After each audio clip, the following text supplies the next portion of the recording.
Hey guys, how's it going? Got the new MST here.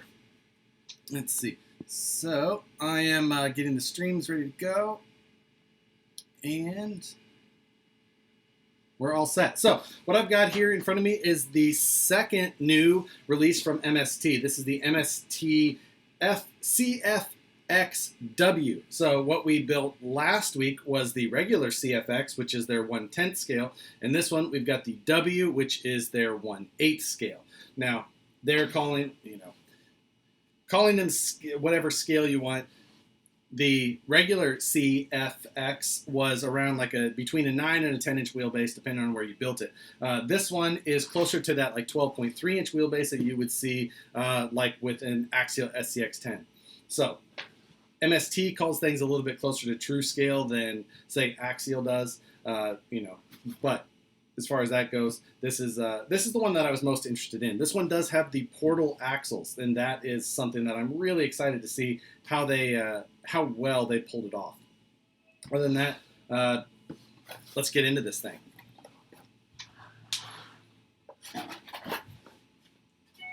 So the box is what you're used to seeing. I'm not gonna go over that.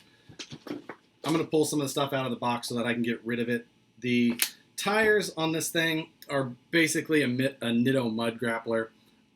That's probably one of my least favorite tire choices. As far as the tire itself, though, my taste aside from tires, it does feel soft. It does not feel sticky. I can't say, like I said, I think that's the best way to put it. It does feel like a nice soft rubber, but I don't really feel any stickiness to these tires. I don't necessarily see them working very well. I think that if you're going to run this truck, putting a new set of tires on it is probably going to be a good idea. It does have some internal ribbing in the tire. It does look like, the lug pattern and all that. If this was maybe in a better tire compound, I could see it working a little better. I do like the profile of it. It's a nice, narrow, but decently sized tire in general. But again, I don't see that being a great tire just by the immediate feel of the compound. So we'll see. Let's see. Yeah, let's definitely hope that it has better links than the other version. I've got the live chat going on YouTube again, as well as Facebook. So Again, for those of you who are watching on the Facebook, the YouTube side has a much better view, much clearer. You can see much more of it, but to each their own. So again, I'm just going to pull all this stuff out so I can get this box off the table for now, as I'll use it for trash. This kit did come from RC Mart, so that's where it shipped from. All right, all that aside, let's see.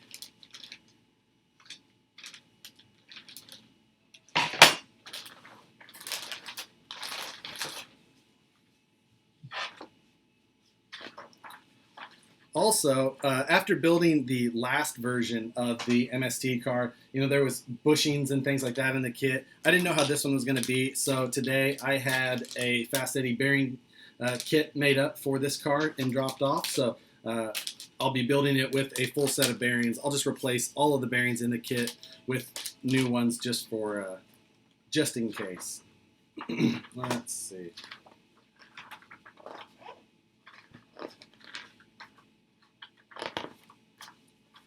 So the first part of this is likely going to be very familiar because I believe that the transmission transfer case in this car is exactly the same as that last CFX that we put together. So we'll fly through that as quickly as we can.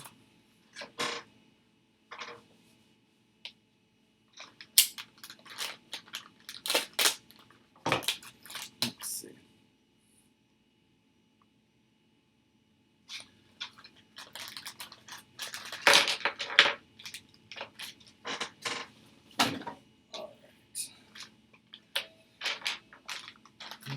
We need to open up bags 1, 2, and 3.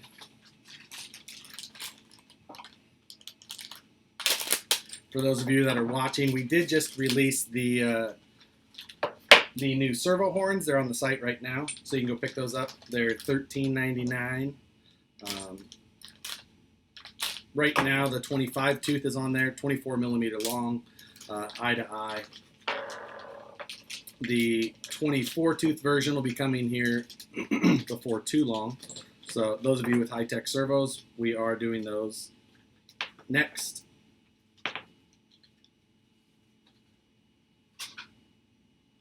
Let's see, sorry. So the plastics on these cars actually do feel really good. I'm pretty impressed with the overall feel of these MST cars up to this point. Let's see.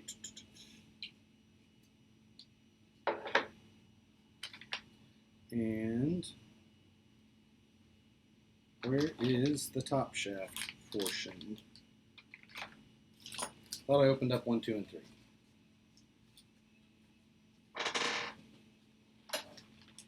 Oh, I didn't open up 3 yet.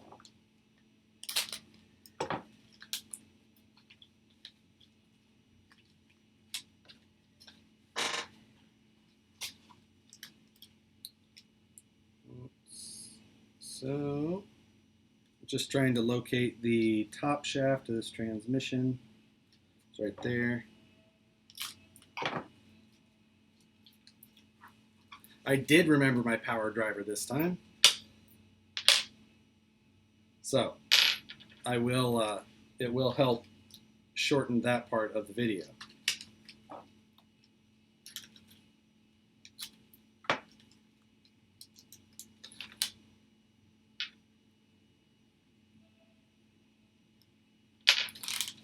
And like I said, I'm going to decide to use fast eddy bearings rather than the bearings that come with this. So they're on his site already, CFX-W.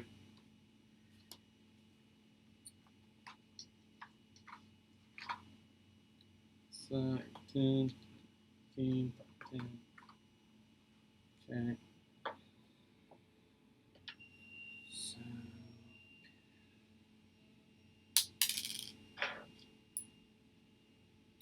I'll try and go over as many of the, I just use the regular ones. I don't find any use for going to the ceramic.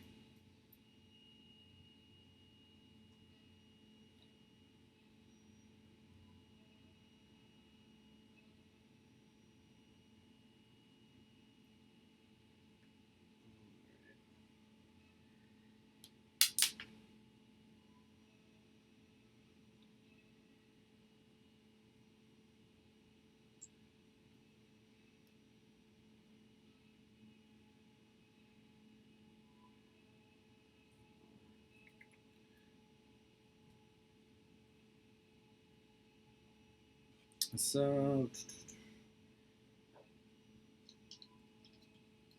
again, the transmission in this car, I know not everybody will have seen the last video and all that.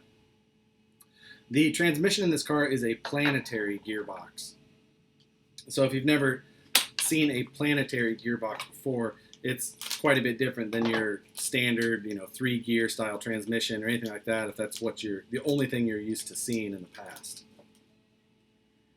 Once I get a little bit further into it, I'll try and show you a little bit more about what that means if you're not familiar.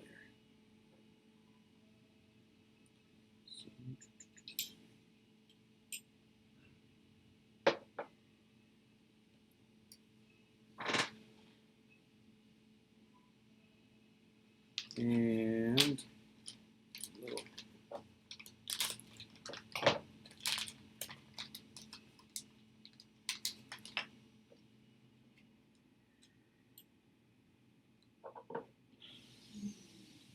dude.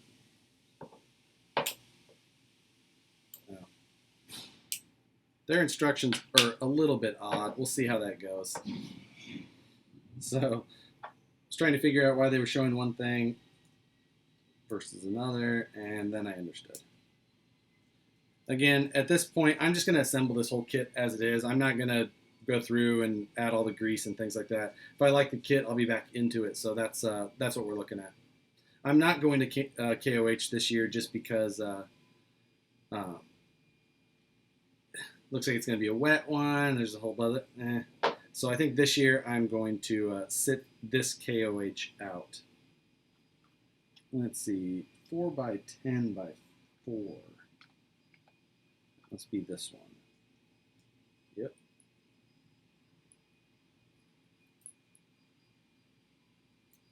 The gear material that they use in these cars, actually, it does feel very good, especially for, you know, coming out of the box this way. Let's see. Let's see.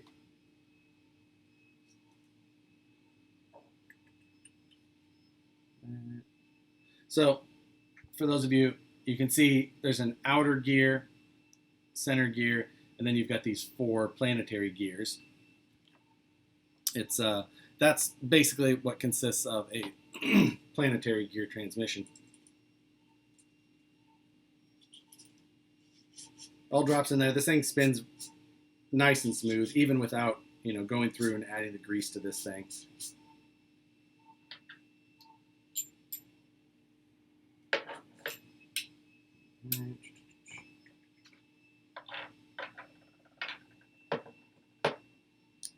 I remember last time I said that if you're building one of these kits, you should have your calipers handy. And then I forgot and did not bring my calipers.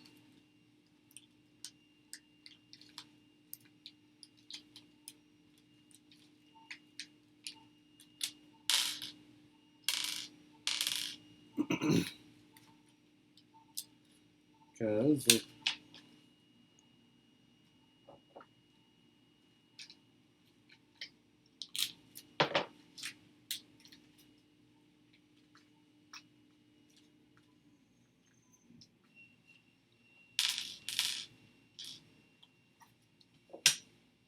Rodney, I had touched base on the tires already. The compound feels soft but not sticky. I don't see them being a great tire, personally. I don't like the looks. I really, really dislike Nitto mud grapplers, so that's why I don't care for them. But besides that, I just don't see them working extremely well because of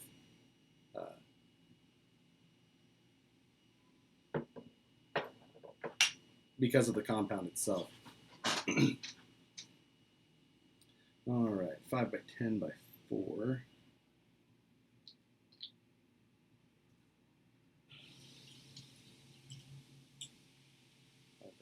Here, 5 by 8 on the nose. One thing with this car, and the same, I noticed it about with the last car as well. Now, with the last car, being that it was a smaller car, their version of whatever scale you want to call that thing, I didn't see it being a huge deal to use some of these smaller bearing sizes. But now back into this car, which is the size of car that we would normally compare to like a 1/10 scale, I'm seeing a lot of the same bearing sizes again. And I don't care for that at all. I would much rather have a better bearing size in the transmission. We'll see how much that affects this car in the long run, longevity. I would think that most of the stress in this car is going to come at the axle side, though. So there's the chance that it'll do just fine. But right off the bat, I do not care for that size bearing choice.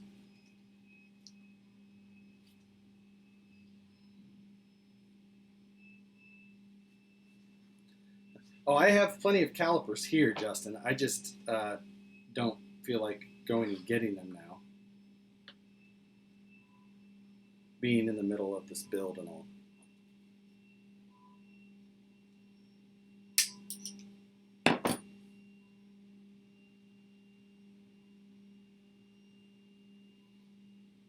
All right.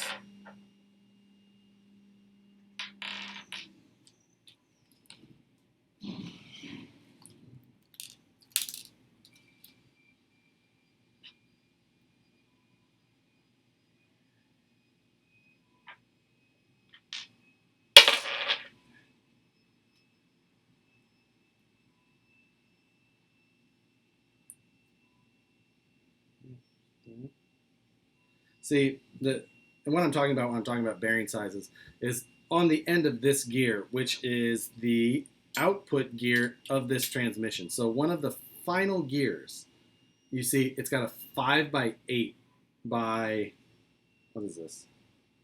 5x8 by 2.5 millimeter bearing on the output shaft. And then it'll have a 5x10 by 4 on it as well. So that's how it's supported. But in general, using a 5x8 by 2.5 millimeter bearing on an output shaft like that seems like a poor design to me. And honestly, it seems like there's room for a bigger bearing there with just a little bit different design on that motor plate. So,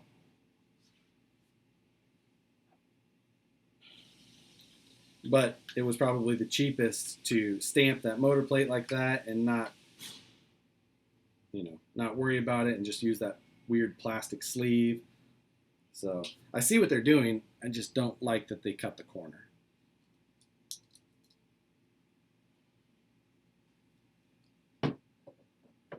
All right.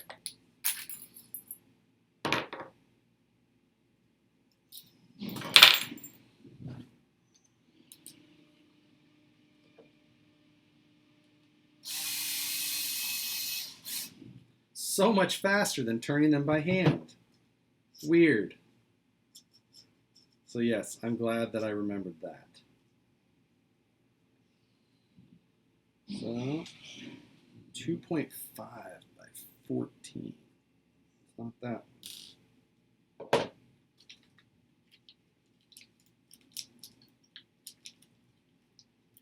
I really dislike their hardware packaging. I know I said that a lot last time, but I'm going to say it again this time.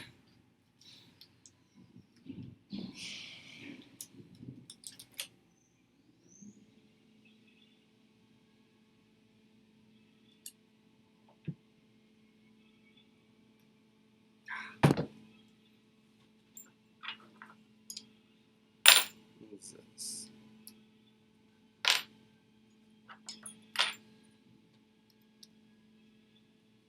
All right.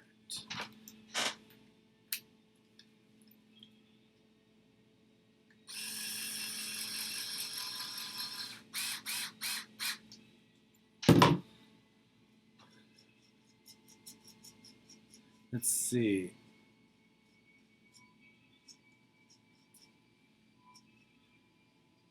Yes, the this whole transmission so far is exactly the same as the last one. Gear material and all. Now the gear material in this transmission actually does feel good. So I think that the gear material will probably hold up pretty well. I don't know how it would hold up to like Pro 4s and things like that.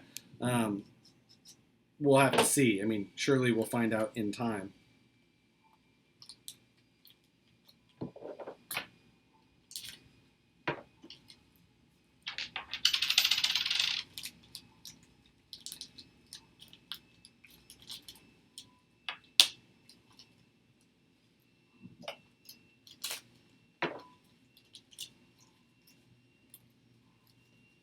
right.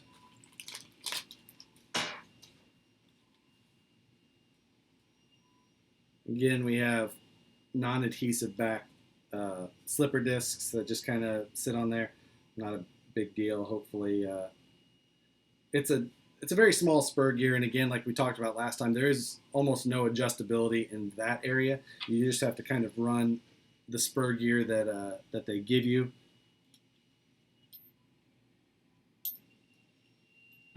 And I need a spacer. Oh yeah, there's a bearing that is used as the spacer.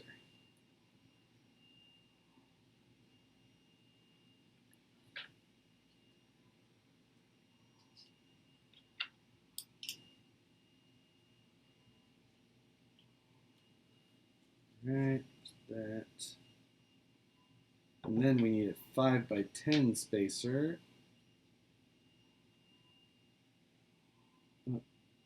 5x7 by 0.03. Where's that guy? Must be this thing.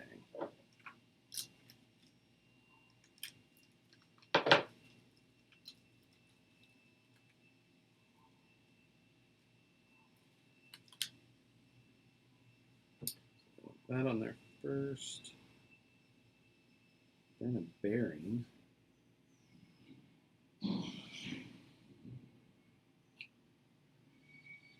Okay. Now we need the motor plate. Those are the machines running in the background. They're not running the shock hoops yet. We were prototyping those last week. Those will be running soon, though. So I've got them on, since some of you will be interested in SCX-10-2 parts. There's the new shock hoops. Pan hard bar mount. There it is. So front, rear, front, or those are the fronts. I don't know. I think the rears are on this desk somewhere. So yeah, there you go.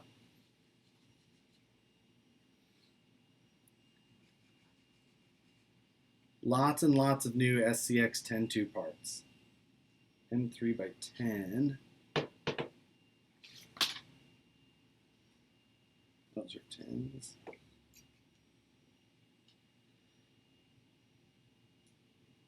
Okay.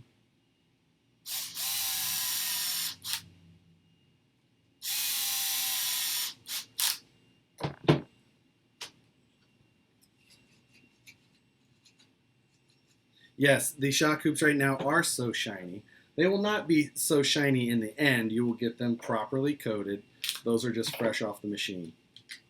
Couple little changes that we plan to make on them, but other than that, they should be on the machine running probably by the end of next week. Well, middle of next week.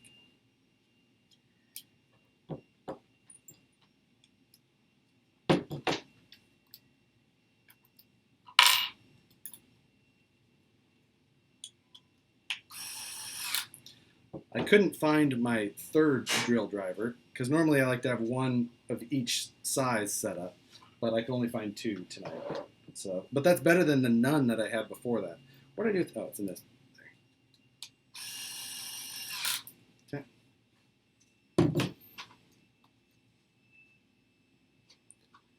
All the phones are cut out, but there you go. That's why. They just didn't feel like keeping the donut hole. So they ship them to you so that you can throw them away.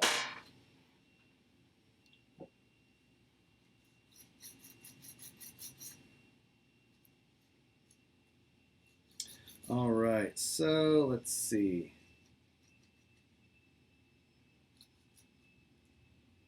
Now I need to install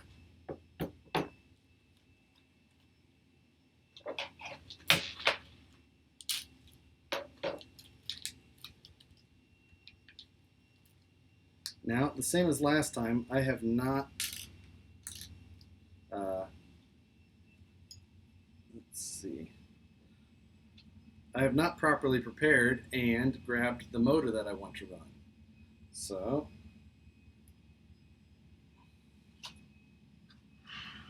I should have done that. I didn't do that. It is what it is.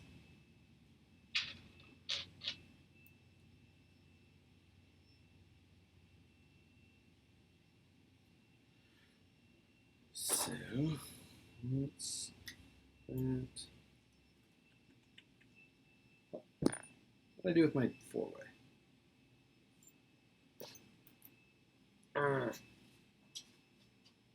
Had it right here. There we go.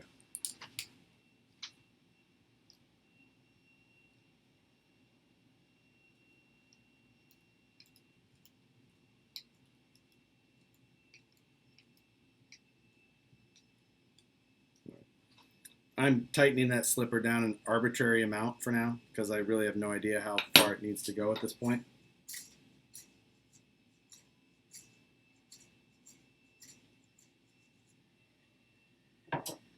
So at the moment, I'm going to leave the motor pinion cover off. We'll come back to that later. because I haven't decided what kind of motor I'm going to put in this thing yet. It'll definitely be brushless and 4-pole, but that's about all I know. We're just going to keep moving along instead. So that says it was still in that bag, but I don't see it.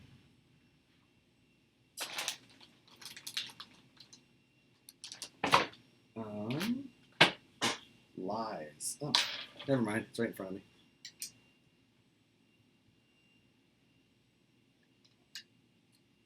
That.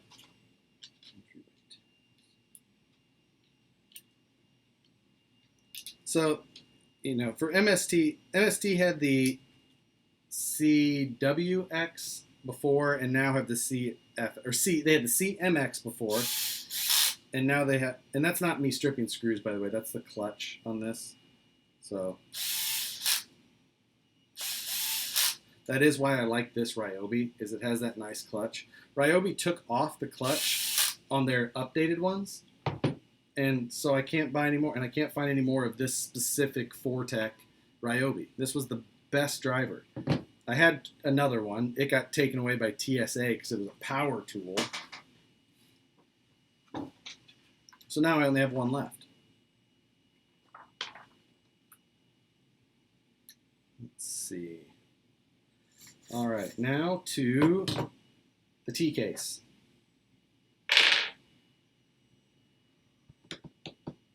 So I need just one more shaft. Okay.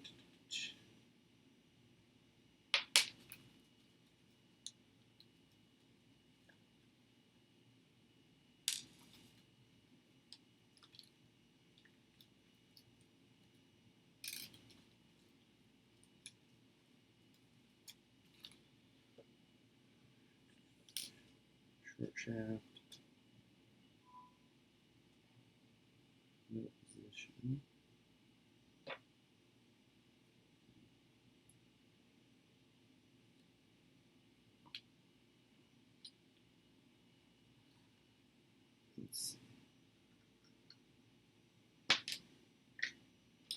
So the transfer case is all 5x10 bearings, which isn't bad. The one thing is that it would be nice to have 5x11s. They're just a tiny bit bigger, but they're so much stronger. And so, I don't know if these, this company is new to it and they just don't know how much power some of us will want to put into these cars. No, they do not let you take power drivers onto flights. Well, not everybody lets you take power drivers onto flights. I had flown with it before because while I do understand they took it away because it's a power tool, I mean, it wasn't much of a power tool. I don't know what I was going to do with it. So, normally I just kind of had it stashed away enough that it didn't seem to raise any concern, but not that time. That time I got busted. Still pissed.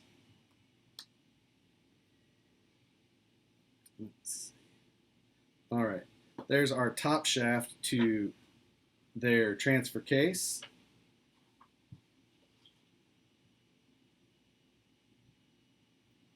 Now we have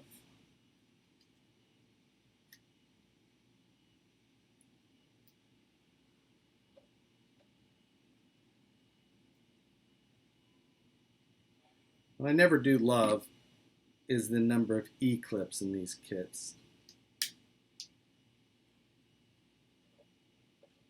But it's the easiest way to make these shafts rather than using bigger stock and putting a shoulder in the material.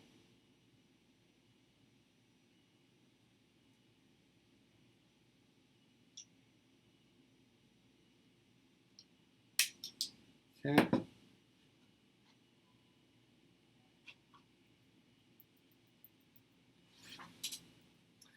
I don't think it's actually small at all to be 1/8. I think that these people are actually looking at things in more of a proper scale term. They're not using the typical 1/8 scale as far as RC. Whenever anyone says RC, like 1/10 or 1/8, basically all they're classifying anymore is the electronics that you're supposed to put in these things. Now, while this would not use what you would classify as a 1/8 scale power system, I think that this is much more of an 1/8 scale vehicle, than anything. If you're actually looking at true wheelbase sizes and the actual what scale of a vehicle means, I think that this is the most proper size to be considered the proper scale.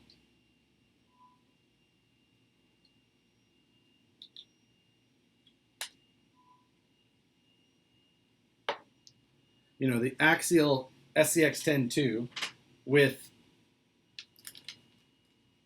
the body that they put on it, that thing comes out to be like 1/8 scale. I think it comes out to be like 7.9 scale or something even. So when you actually just do the math on what it should be, that's about what it comes out to be.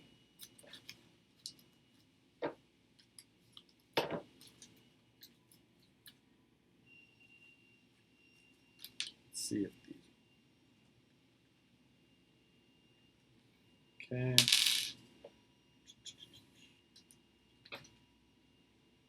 I don't know who it was, but somebody reminded me on the Instagram or Facebook post to grab the power drivers, and I would have forgot again. So whoever that was, thank you.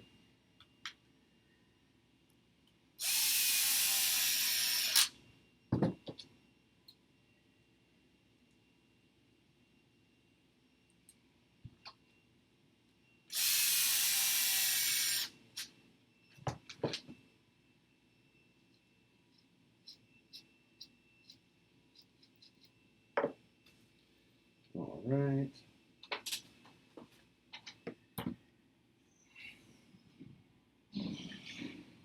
All right. I gotta open up more bags.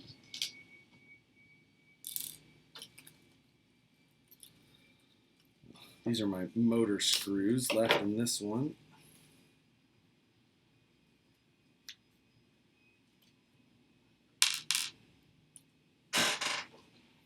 All right.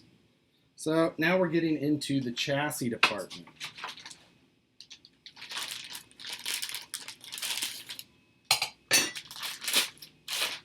And I do have my SCX-10-2 over here and the CFX over there. So once we get into this thing, we can start looking and you can compare all of these things together before too long. What did I say? 4 and 14. 12. 14. 4.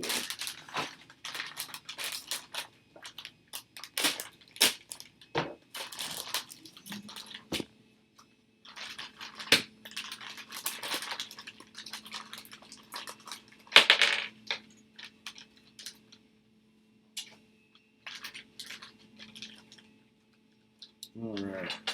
So let's see what we got to get here.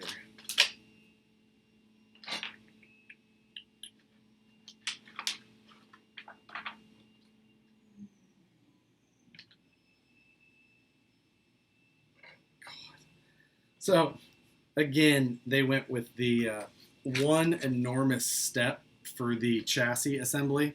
It's basically just shows you an exploded view of the chassis and put it together. So I'll say, just like the last time, as far as that goes, on quality instructions, I would not rank that super high.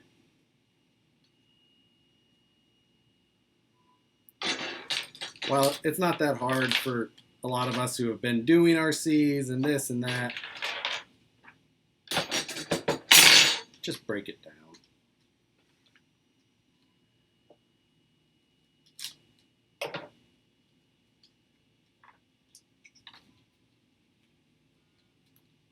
And if you're gonna have all the hardware broken down like this, it should be in some sort of order. Instead, it's just a pain in the ass.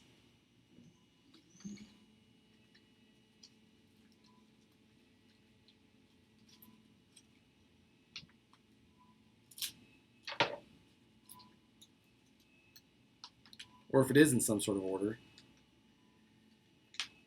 Freaking tell us. Okay. Let's, I gotta find some shock hoops.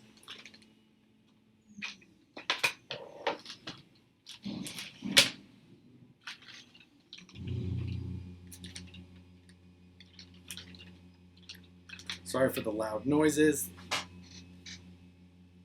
Kind of sorry, not that sorry. So the shock hoops on this one, on the CFX, the little one, it did have like a A and a B and all that. These don't appear to have anything like that. They're the same. Oh wait, no, this says A. I found the marking. Does it say it on here? No, yeah, it does. So there we go. Again, it's just not super clear on their kits. Where are we at? We're third from the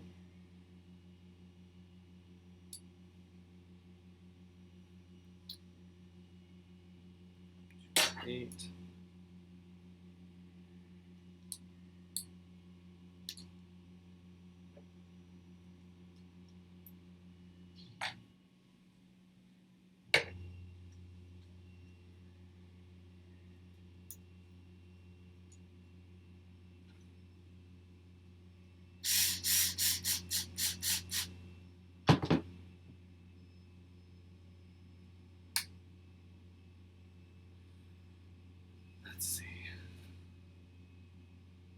Yes, the noises are, they're all parts at least. Let's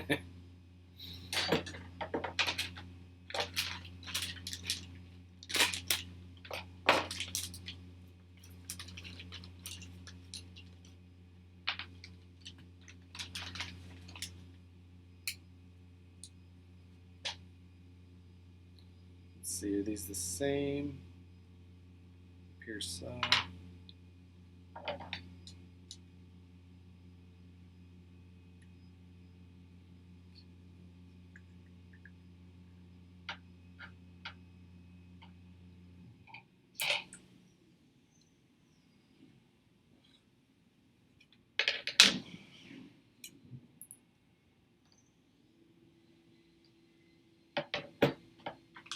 I really do not care for their instructions.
All right.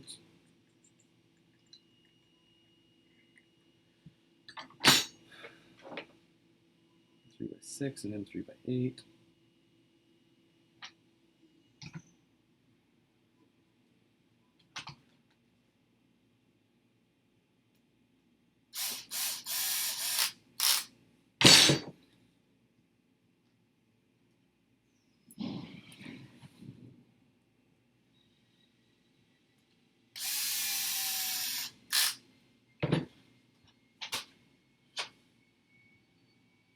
All right, we're getting closer and closer.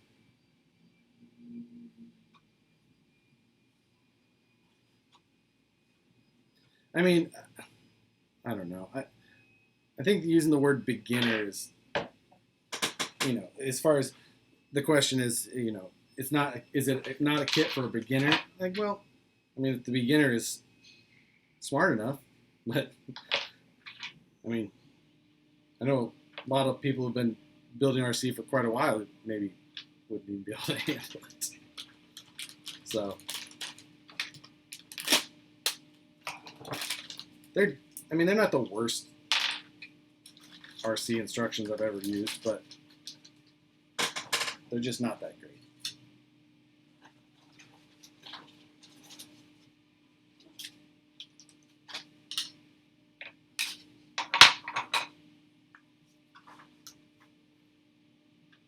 Right. Where's the other side? I just got it.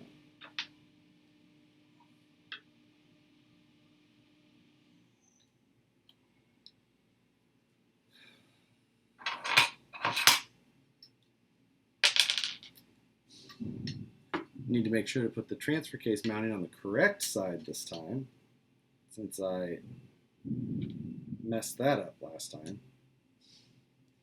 M3x10s.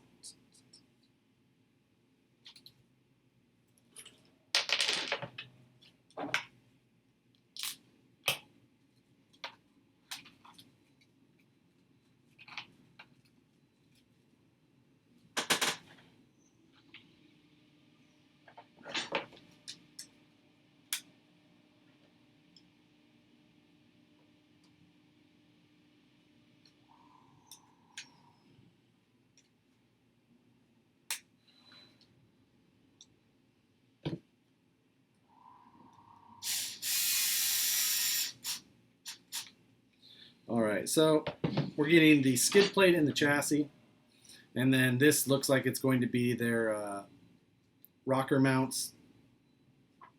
See how that all looks in a second. We're getting closer to kind of being able to put some sort of picture together of what this thing is really going to come out to be.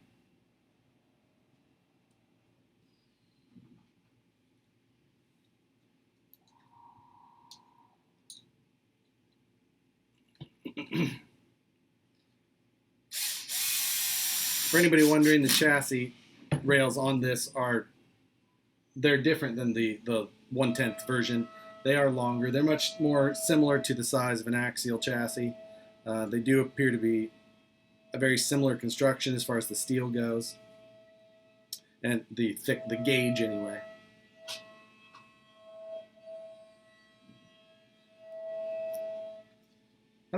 I wouldn't have to be here doing this. I just choose to stay late and do this. I work and then do this. While my wife is out here at this point, so I could be at home being a husband, but my wife actually, she works for Fast Eddie Bearings. So I had called today and said that I was going to put this truck together and that I wanted a bearing kit for it. So Fast Eddie put the bearing kit together and my wife dropped it off to me. Isn't that efficient?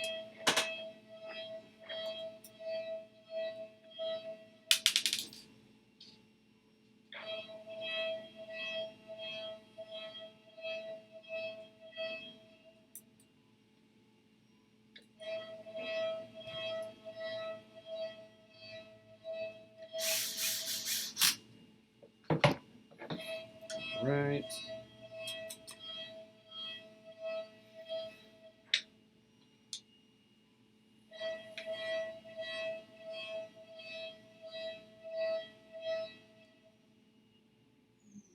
So, we're getting closer with this thing. What the?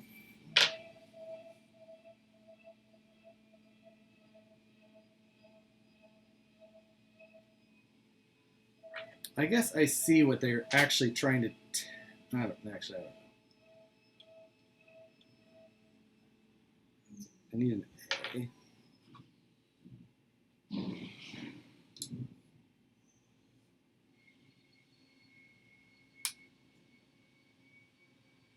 Oh, what a pain in the ass. I've got to get a lock nut in on the back side of this shock tower, even though I already installed the other one.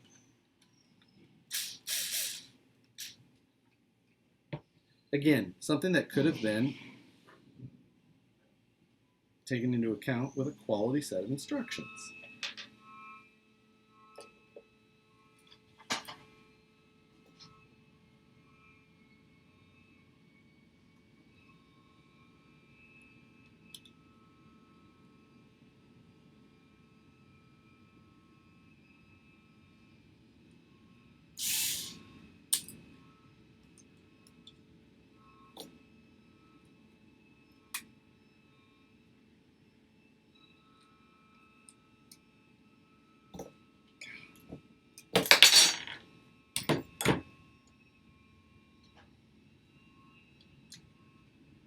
I hate having lock nuts on the backside of a shock tower in this type of situation.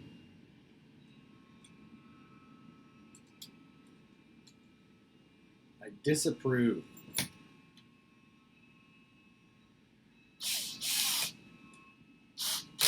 Okay. Pain in the ass.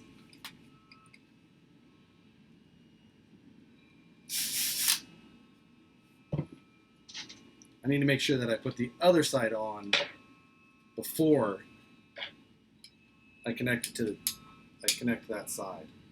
Because otherwise I'm really going to have an issue.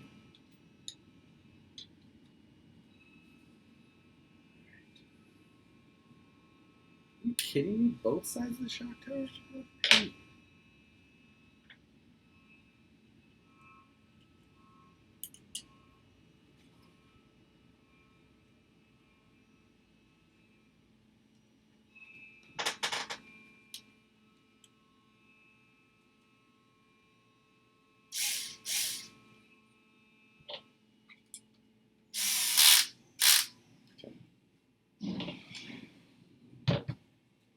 Right. Slowly making more progress.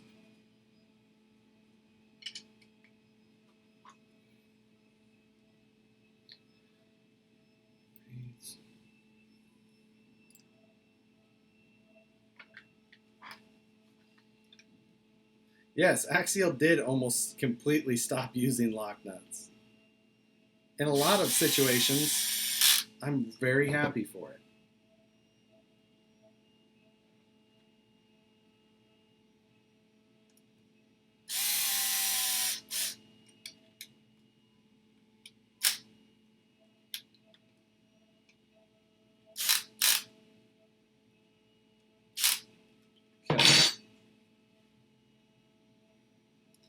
So, where are we at now?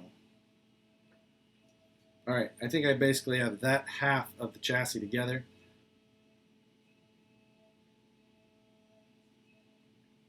So, the next half, I am going to assemble the shock towers on there first, since that's a total pain in the ass to do otherwise.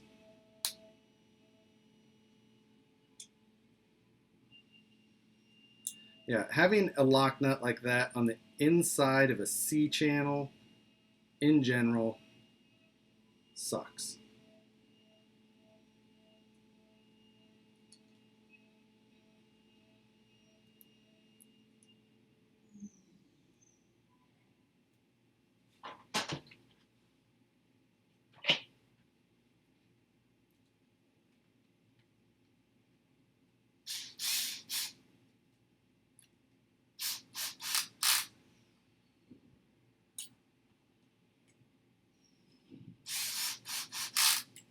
Right. Oh my God. Ben, with your flat rail suggestion, I think you should be removed immediately from this discussion. Flat frame rails are the worst thing to happen to scale since carbon fiber. You're welcome for that. Flat frame rails should be banned from all scale competition.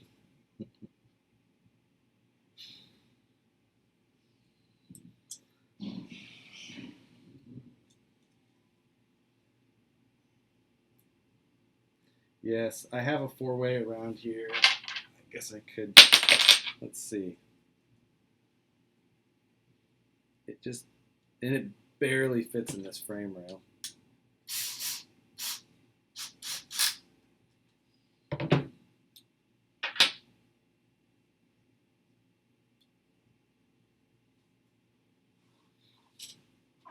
So, all right, I think that's the only pain in the ass part. So,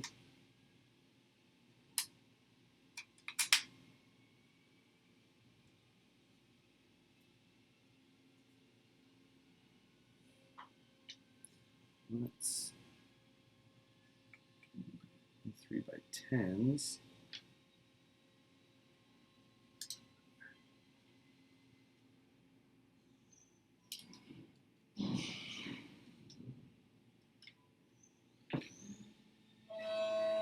It is a good thing that I grabbed that power driver tonight.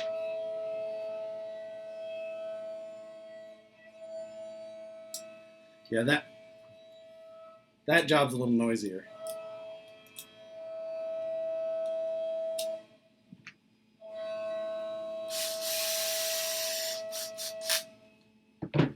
Okay.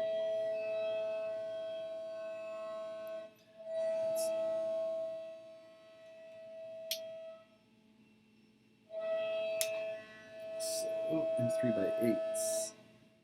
They 2 of these.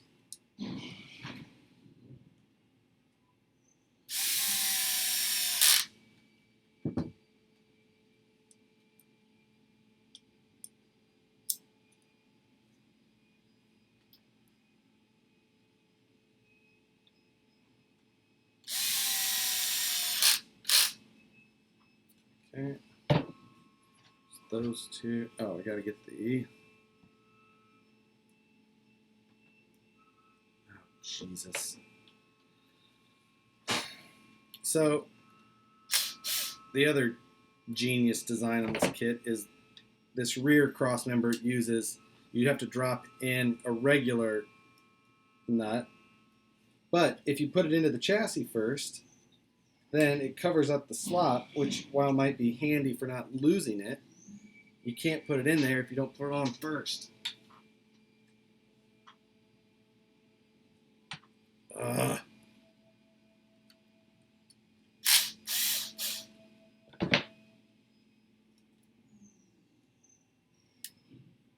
Go. 8.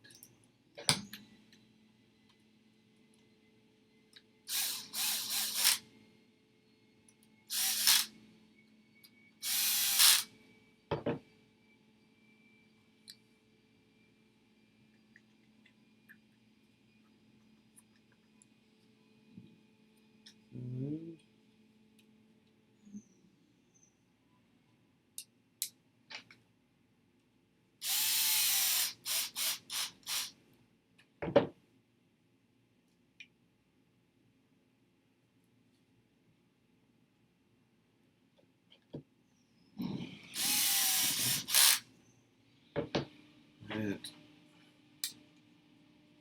6 and 8.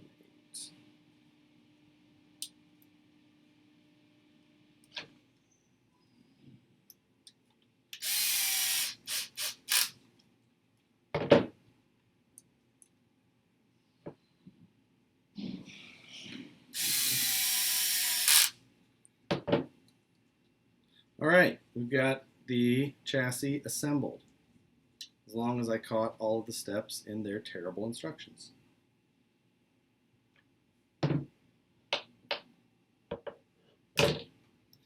All right. So now,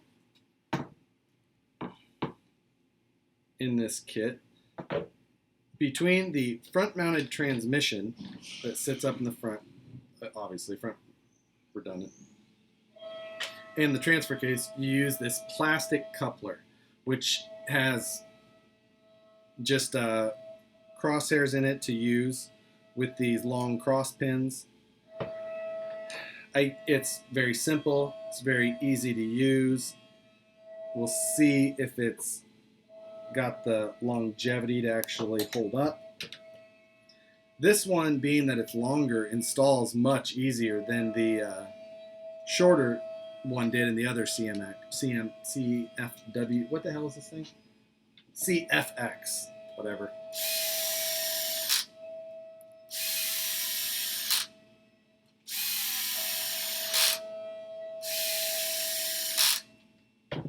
All right, drivetrain is installed.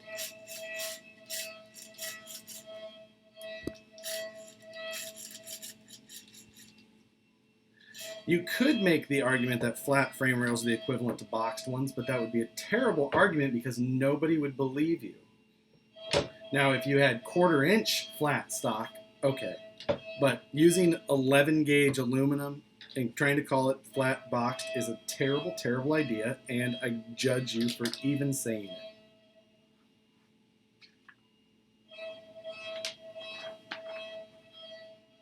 All right.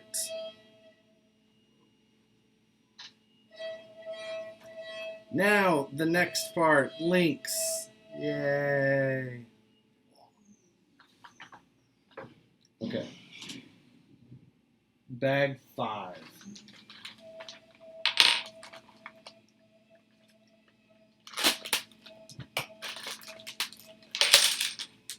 Oh, I heard metal. Yay, there's metal links in this. They're not the garbage of the other one. All right, I already feel better about this kit.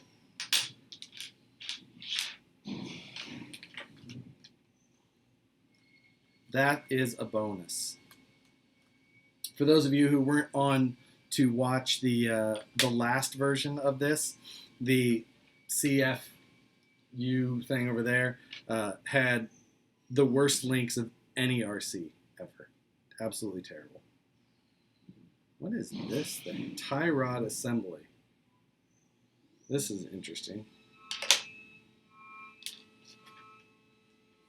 It still, while it does have metal links, it still has plastic balls for the rod ends. Whatever. We're all used to that fact by now.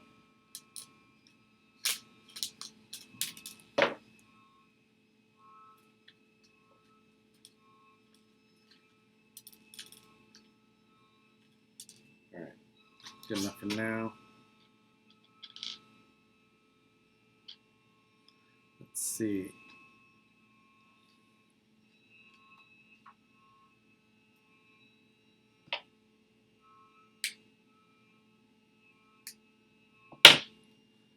That is. They called this little weird piece the toe-in rod assembly. We'll see. I imagine maybe the rear end doesn't have fixed portals. I don't know. I haven't even looked. I just saw it had portals, thought it'd be cool, so I got it. Upper and lower link assembly.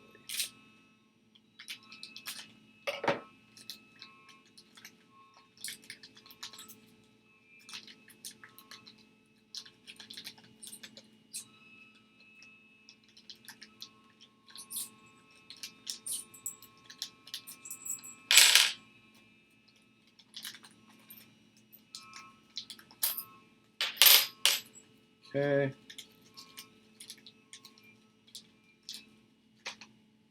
All right. I'm going to load the 1.5 back up.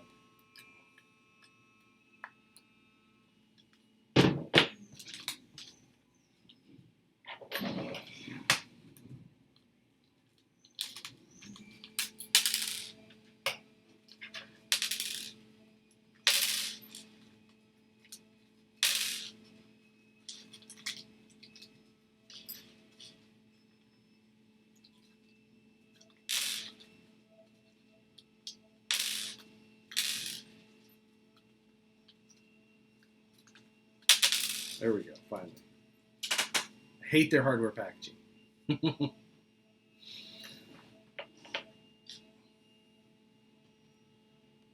see. I think that their rod ends are mainly all the same length, 5.8. Yes, so unless it's an offset, I don't have to worry about it. That is a decent fact. The Axial SCX-10-2 had all of those funky offset rod ends that you had to use on this link and that link, and you're supposed to turn it this way or that way, and it was just all a big pain in the ass.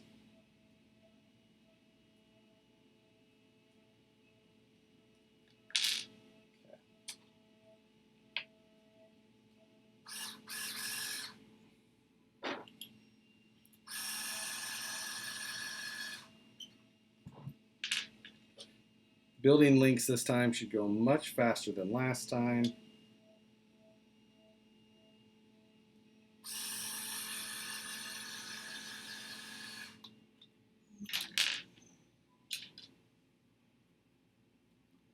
So let's see. If anybody has any questions, now would be the time, since this is going to take a minute.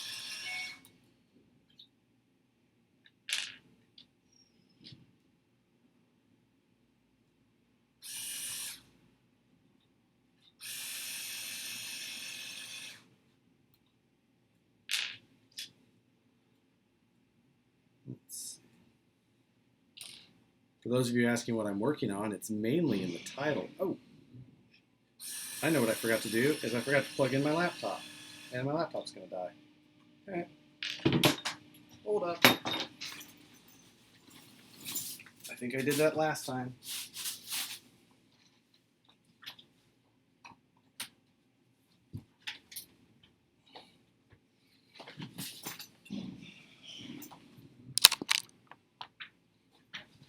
Whew, that was close.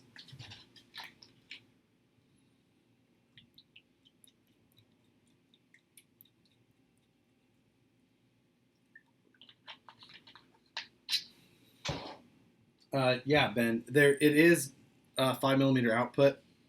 So as long as you could find a real drive shaft or coupler to put in there that was roughly, actually almost exactly 1.5 inches from set pin to set pin, you could come up with a better intermediate shaft than that plastic one. I think if you worked real hard, you could probably get an axial wild bore shortened down to about that. Or you could make just a simple metal one that was pinned and then set for drilled and tapped for some 4mm set pins to go in there really, really well. That would probably be the easiest and the strongest, since alignment shouldn't be much of an issue since it's already designed to be straight on.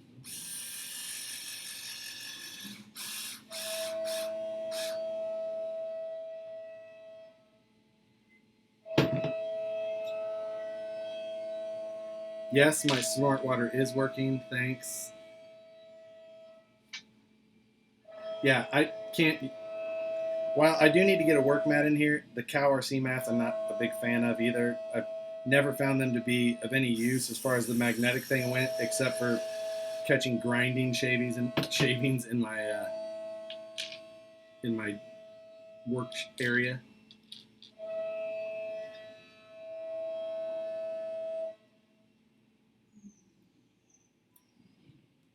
Ben, yeah, like a TF2 is kind of what I was thinking as far as that intermediate shaft. Something as simple as that, but metal actually at least would be better. So this frame does have a little bit of a taper, like you're talking about, narrowed in the front.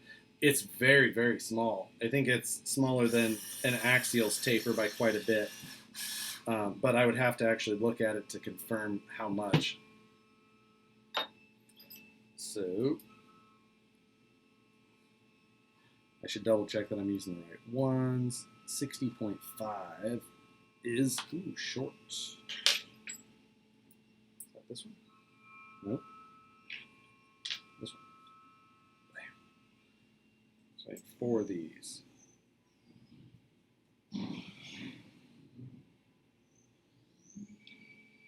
Yeah, that's the other. I know that those the magnetic mats can blur what you're. I think somebody found that out the hard way.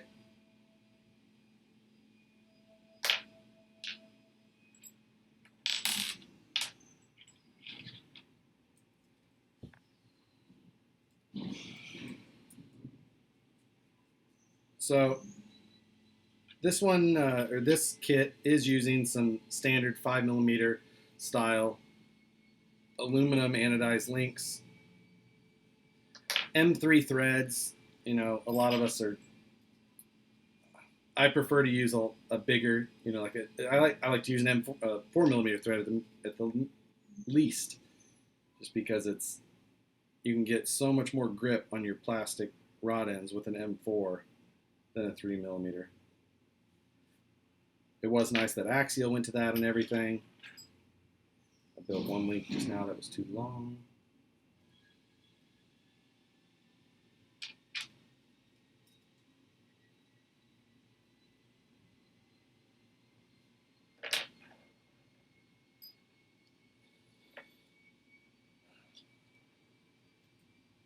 Let's see.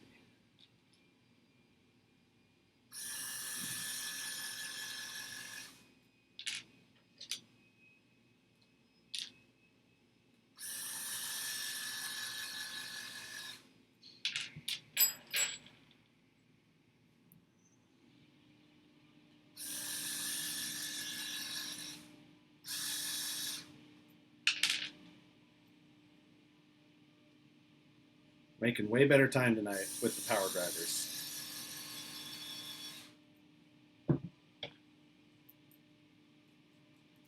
Let's see.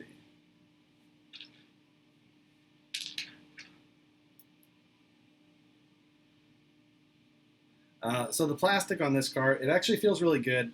The plastic is nice and sturdy. I think that in general, it should hold up pretty well. Now, as far as their rod ends go, their rod ends don't look great. They're really long, which is never a good thing. You're going to put a lot of leverage on those. I could see these rod ends breaking right after where the set screw goes in and before that ball. And then also there's not a lot of, you know, filleting or support between the shaft area of the shaft area of this and the ball part of this rod end. It sounded terrible.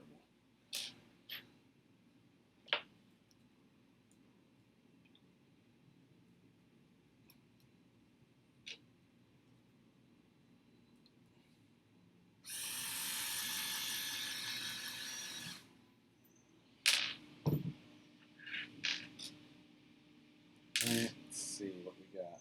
So I've got the 4, let's see, upper and lower links, it says. Okay, so these are my uppers. 4 uppers are done. My lowers are 76mm. Is that these? Yep, 2 of those.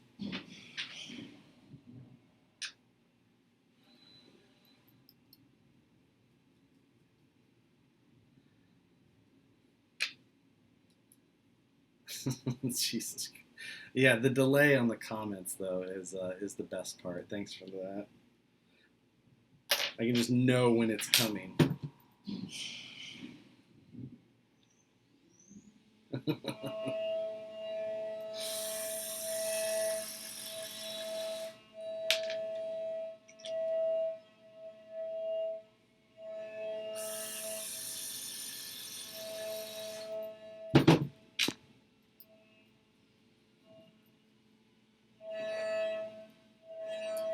All right. So we're cooking right along. This should go fairly quickly at this point.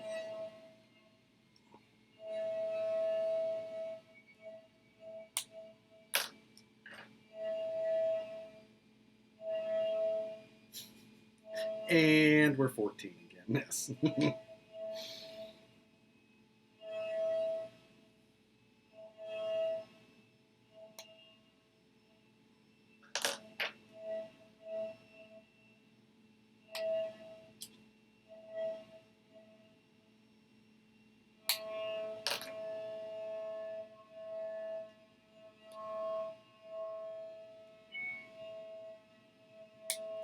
So just have to pop all of the pivot balls into the rod ends. We'll be able to mount these things up.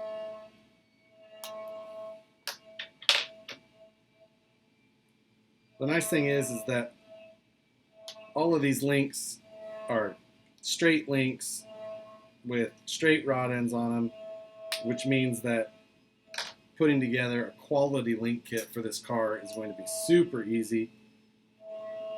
I can make it, you know, if I put an incision link kit out for this thing, I can make it super affordable.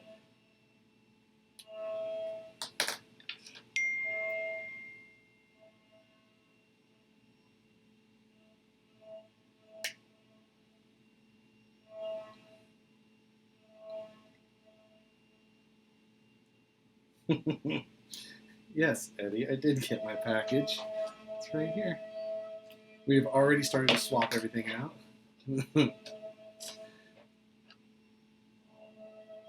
All right, so now let's.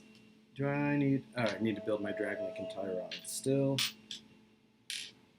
drag link and tie rod does use odd rod ends, so kind of par for the course as far as that goes.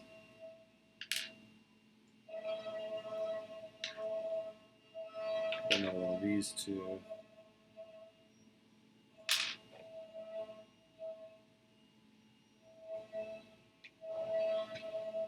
That.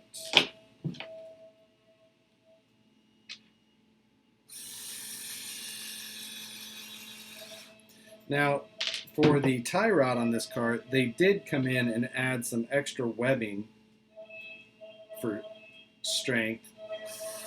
So it does look like they maybe did some testing to see that those weren't going to hold up. Or they just did it because they thought that way. Granted, I think that these rod ends in general don't look great and probably are going to need some replacing.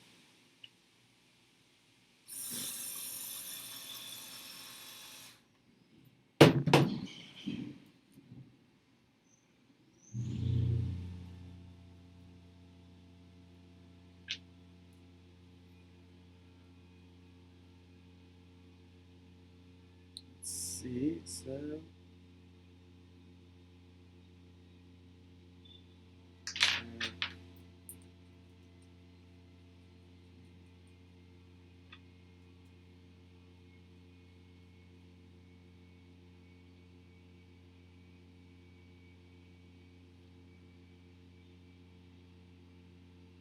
okay.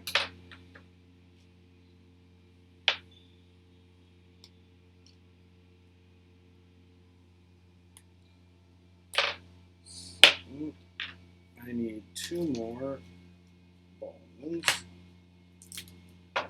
So I think I've got all of the links built, but for some reason I have another like 10 pivot balls in there. I'm trying to think of why that is. Okay, but at this point we do have all of the links built for the whole kit. That went much faster than last time.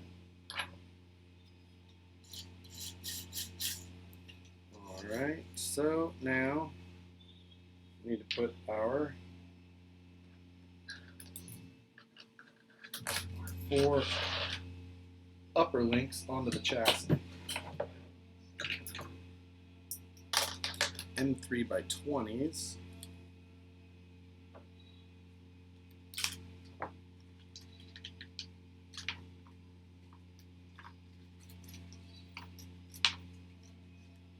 And lock nuts.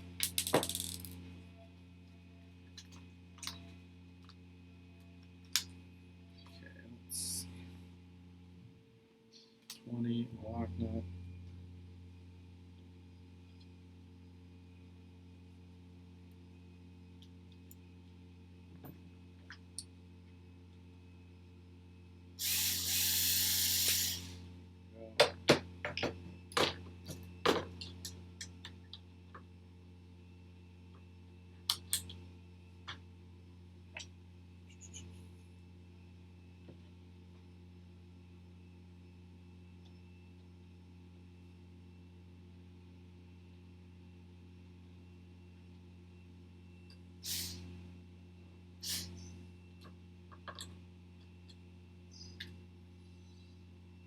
Again, for those of you who are new to watching the video, The new clamping servo horns are on the site. They look like this, but they're anodized gray, and they have Vanquish lasered on them. And they're $13.99. You should go buy one.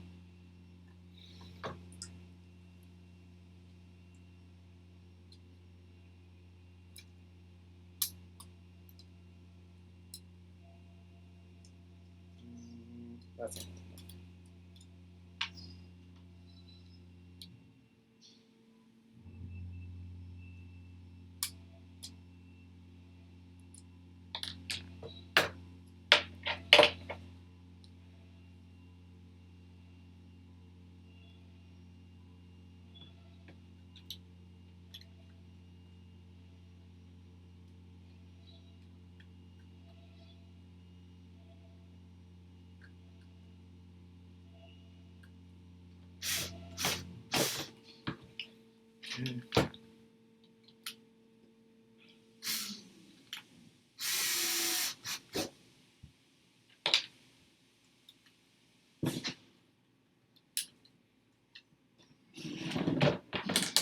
Closer, almost there. Custom lasered sig. I'd have to draw that in CAD to bring that into the laser, but it's possible. I could do it.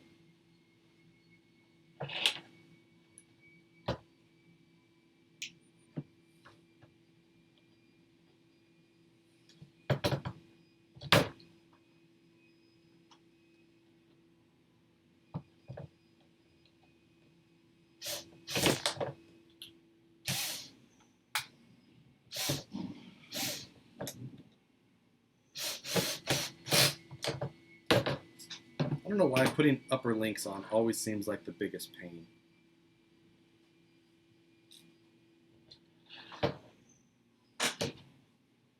Yeah, this chassis does have a crap ton of freaking hardware in it.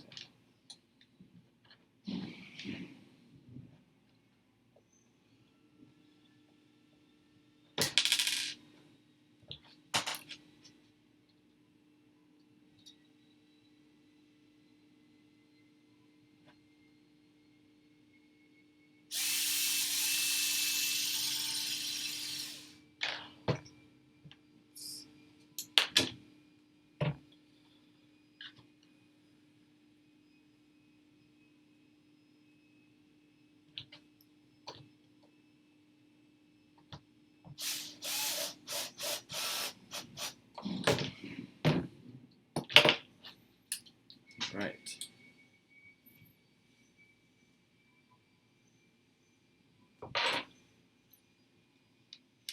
There, so now to the bottoms, lowers, 16s.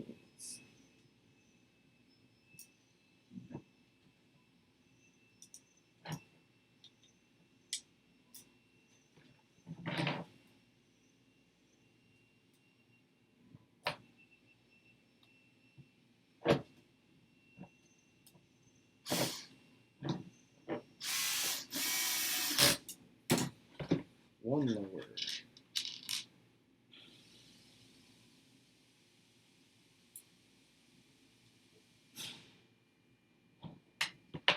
Yes, machining my own tool. Damn it. Building tools is on my list.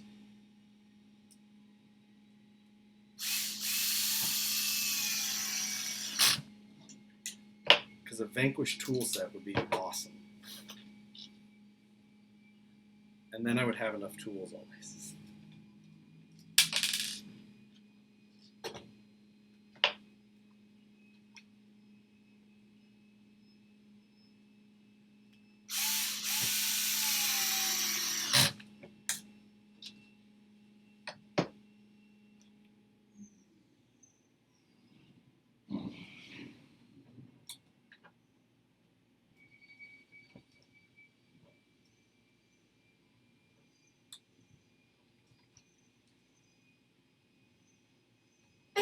Yeah.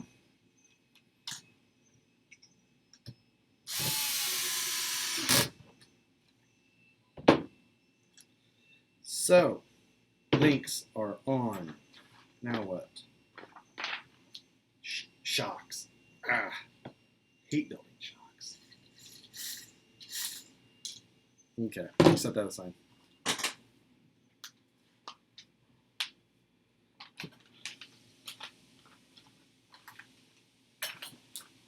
Now we gotta open.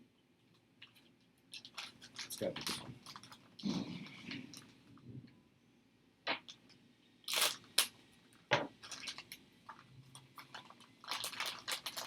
Yes, good timing. If you tuned in right after I built links, let's see.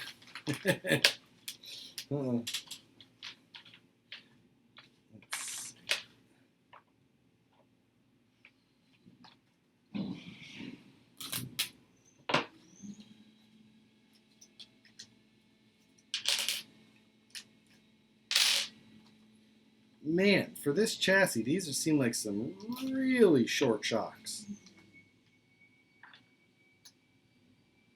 By no means am I an advocate of long shocks and a lot of flex, but these seem really short.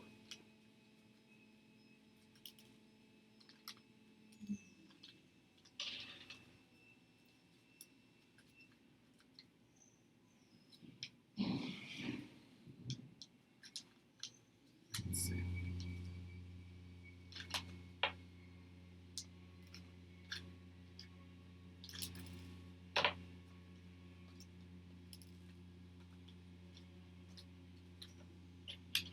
Oh,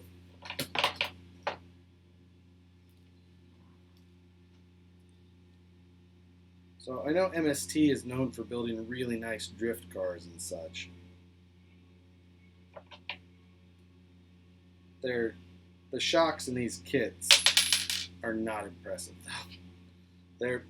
They're pretty bargain basement plastic shocks.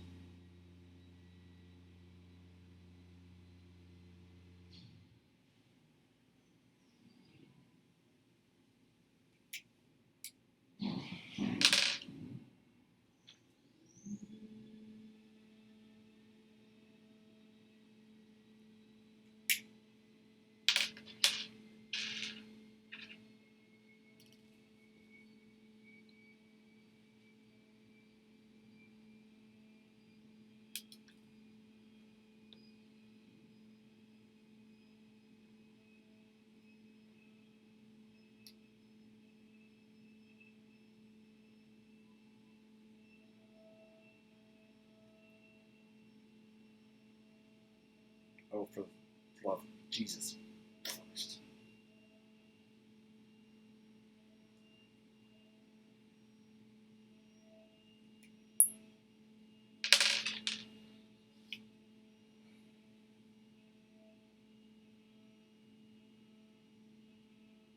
I mean, these shocks look like touring car shocks, size-wise. Maybe not quite that short. I don't know if I just lost that E-clip. Honestly, if I lost that E-clip, I'm not going to be heartbroken. These shocks are not that nice.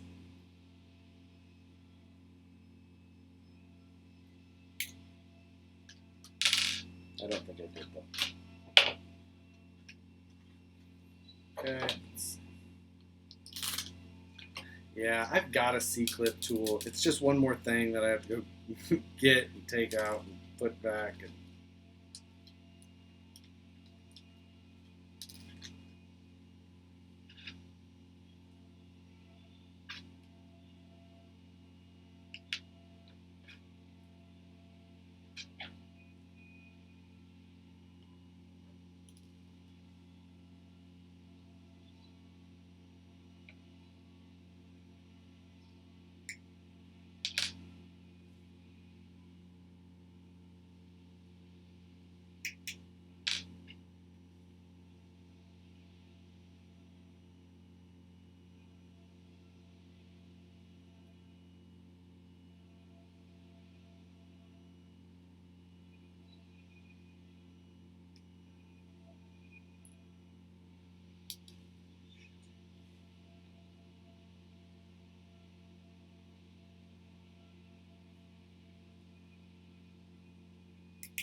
So, yes, I could use someone to come build shocks. That would have been great.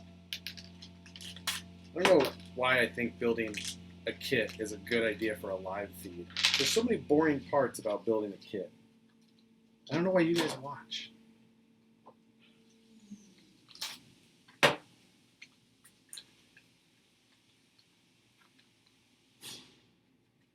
So, while I would love to just skip past the shocks, if I don't build them, I'll never build them.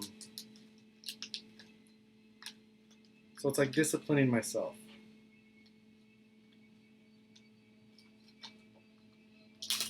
Okay.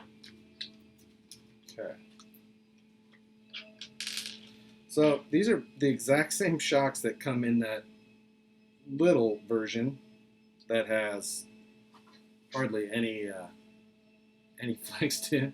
I know y'all want to see the axles. Tough shit. I'm making you. I gotta wait to put it together. Doing it by the instructions.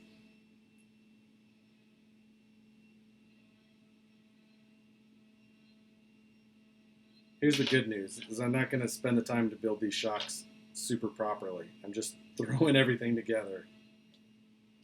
Caps, seals, everything. No oil, no green slime to put them together, nothing. The absolute basics.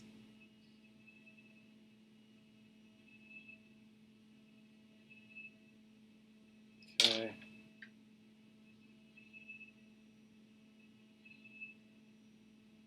I think the good news is the axles are next. We're almost done.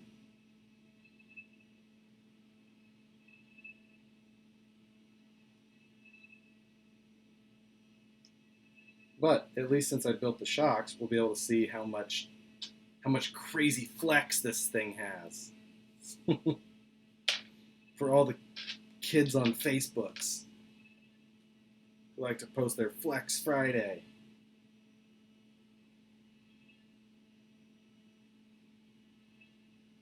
If I only... That doesn't surprise me if I did.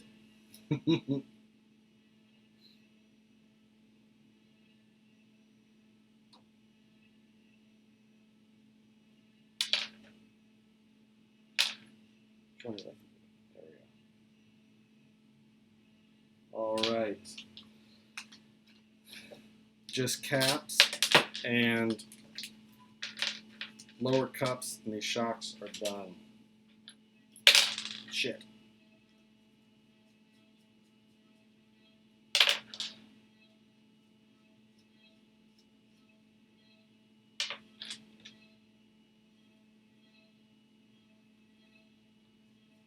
So this thing does have optional aluminum shocks listed, so it is nice that they have some option parts already.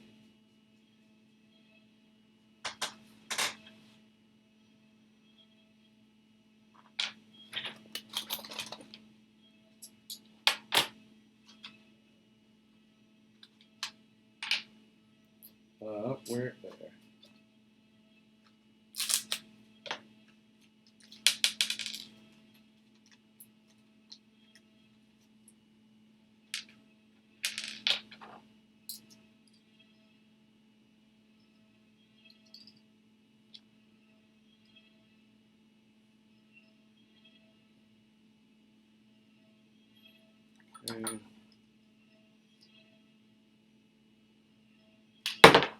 Oops.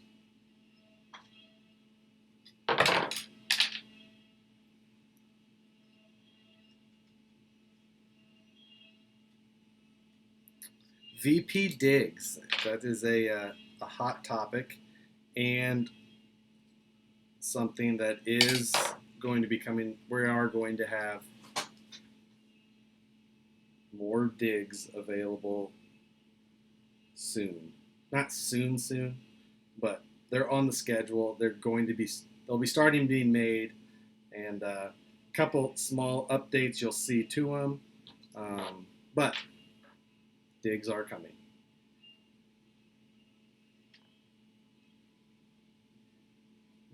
Tell a story.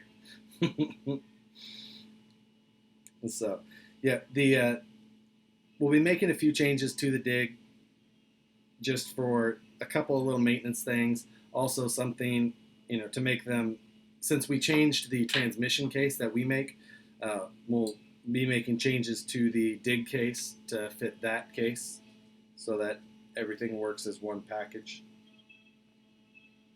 We did release the Axial SCX-10-2, the regular SCX-10, same as the Wraith, as far as the upper top shaft. So at this point, other than gears and one other thing that I'll also have before too long, you'll be able to build a full Vanquish transmission.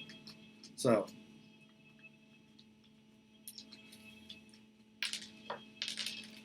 that is exciting. That is something that I've wanted to accomplish since I got here, was a full transmission.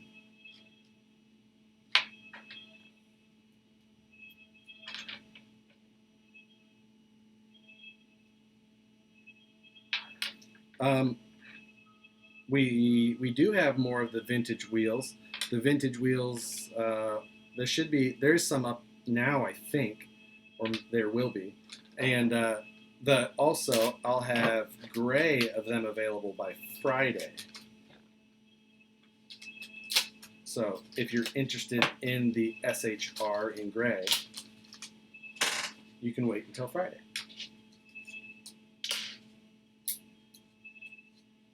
Sooner if the packaging girls have more time, because I think they're actually done right now.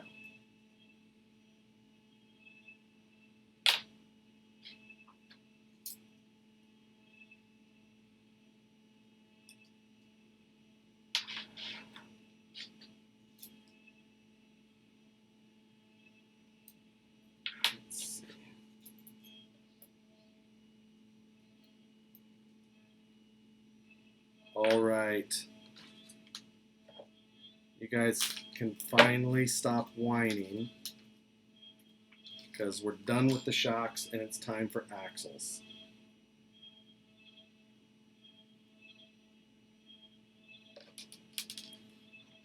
So hurry up, go tell your friends that we're going to start building these stupid axles now.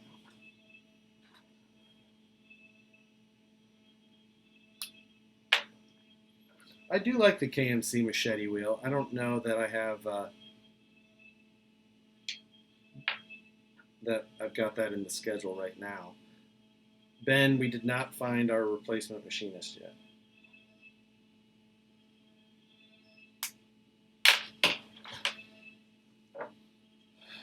Stupid shocks. Okay, time for axles.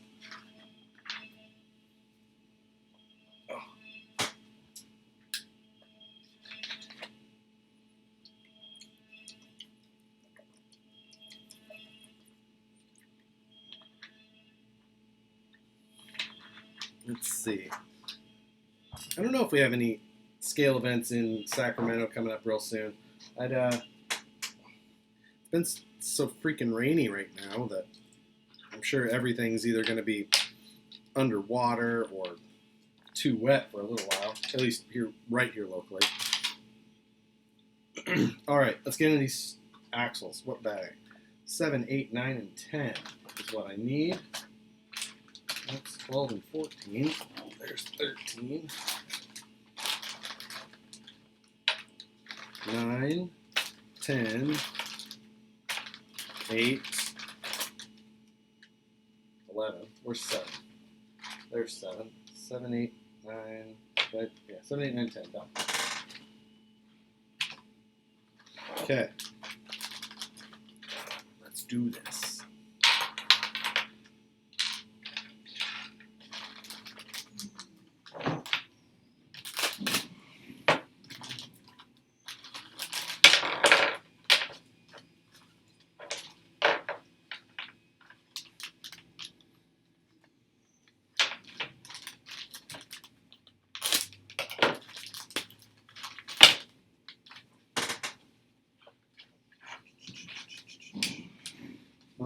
first thing we need to do is set up the pinion shaft.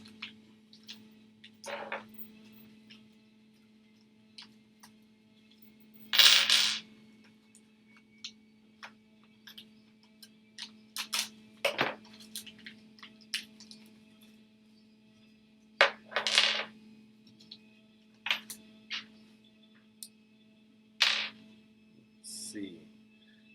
We need an 8 by 12 by 3.5 bearing. That's an interesting one.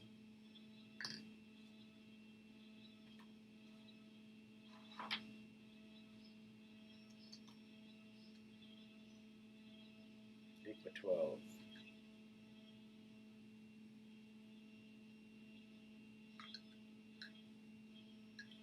Again, I'm using the fast eddy bearing kit rather than the stock bearings. So, put that on first, 8 by 12 over it. Then,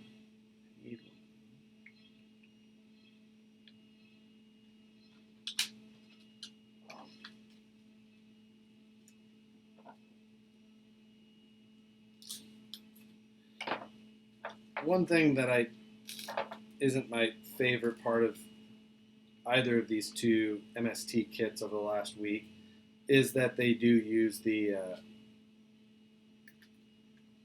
two-piece input gear and pinion method, kind of like Axial does with their old ready-to-run SCX-10 version.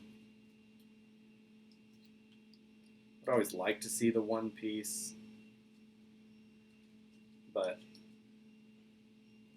these aren't a machined gear either, so I get why we're not seeing it. Come on. All right.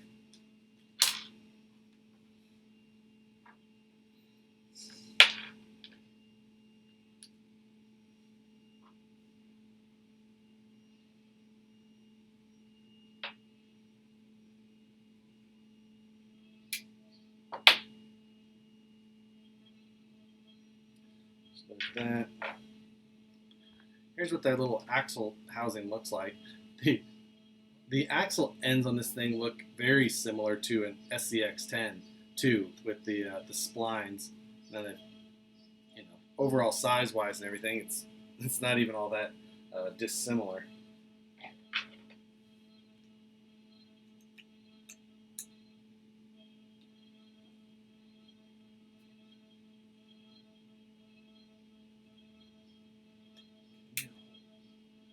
Alright, and then another 5 by 10.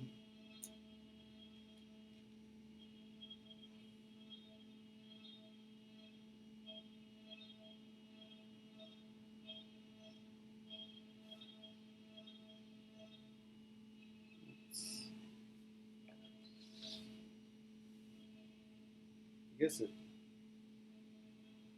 hard to tell where they want you to put this shim. It really seems like they want you to put it between the E-clip and this. We'll see.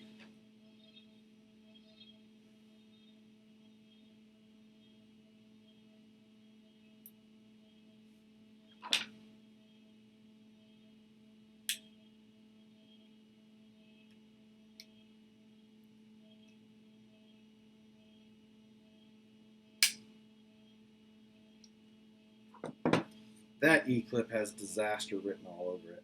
They want you to put this little spacer in there to keep it all shimmed, and it's really tight. Right. So now we need 8 by 12s again. There's some really tiny bearings on the ends of this ring gear.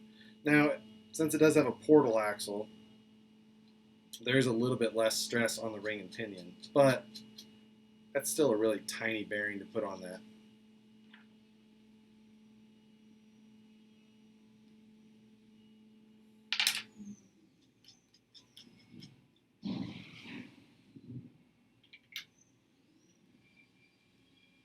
Okay. What size are these? M2 by 8s.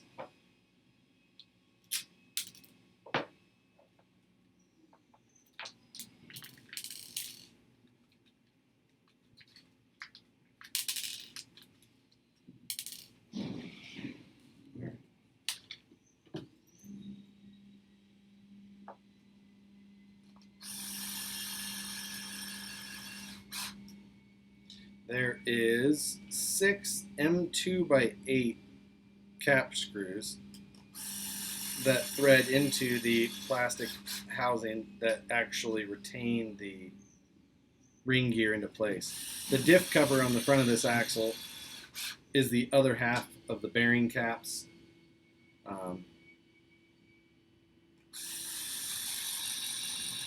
So we've seen that recently out of a couple of different ones. Viterra did that. Axials does that in the SCX-10 too. Granted, it's bolted through the other side and it kind of pulls it together. This one doesn't do that. Everything still spins pretty smooth after tightening it up though, so probably all right. All right, let's find the C-hubs.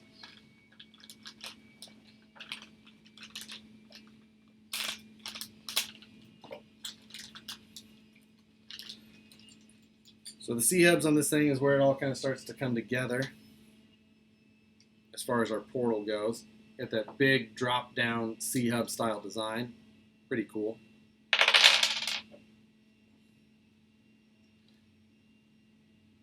So they want you to set this at 10 degrees. I want to set it at, I kind of want to set it at 20. Why not? I'm going back to 10.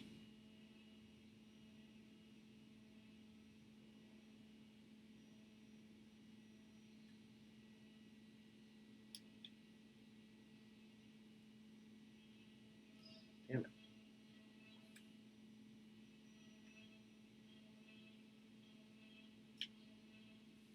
Okay.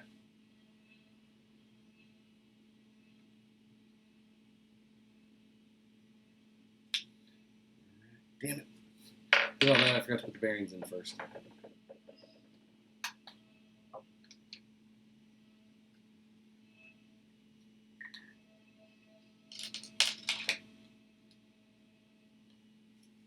More 5x10s.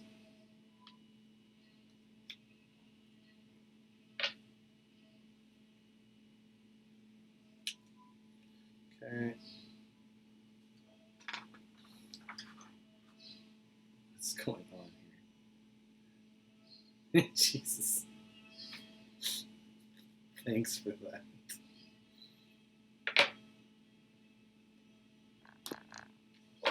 What did I do with the axle shifts over there?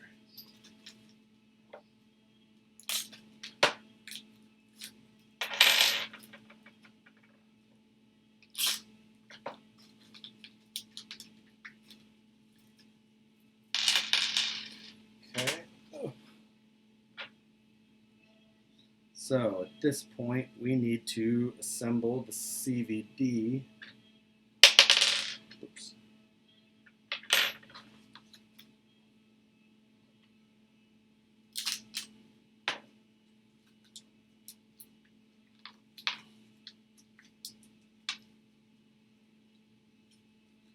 Okay, let's see. So there's that. Our barrels. Where are our drive pins? 1, 2,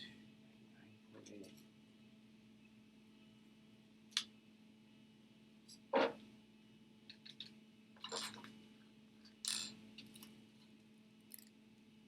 Let's see. I'm not immediately seeing hardware that I need. Oh, I lied.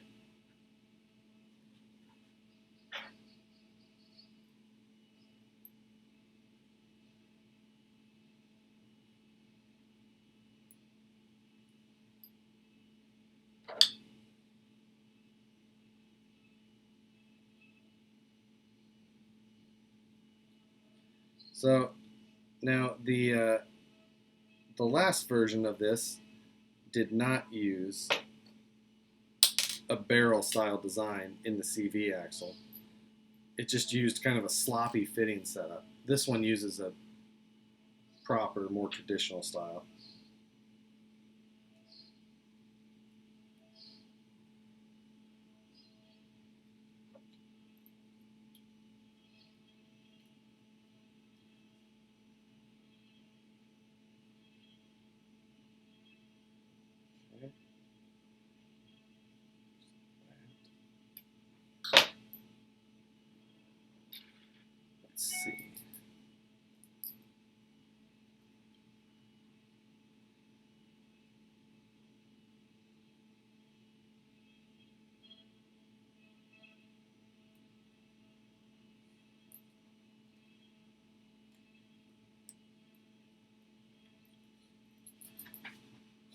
So there's our short little CV.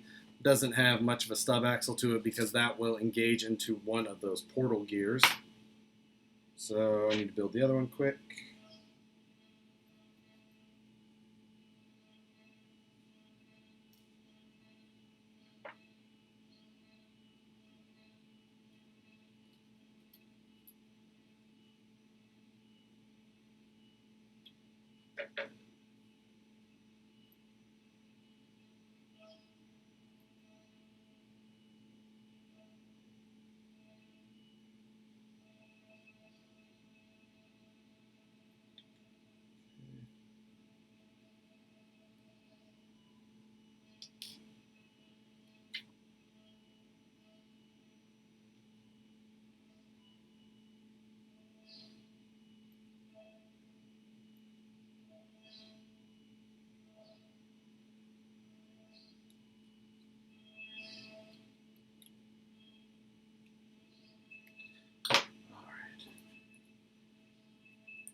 So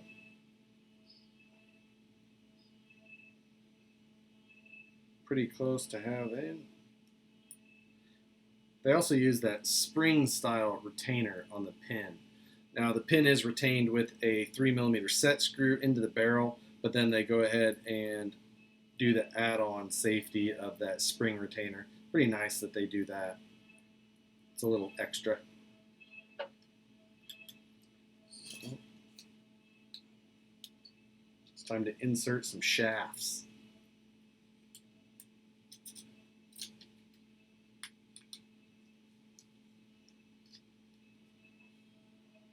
Everything seats well, and there's almost no slop in that internal locker.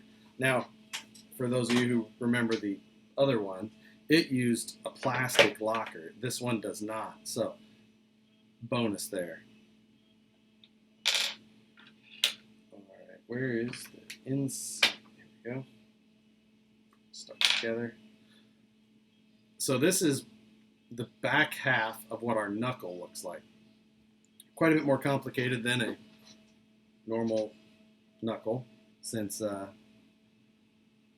not necessarily used to seeing something like this. All right, step 7. So these are actually our stub axles, these little pieces here. So we need to assemble our drive gear onto it. And it looks like it's C-clip retained.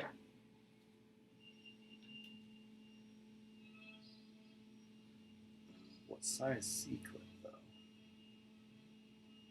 3.0.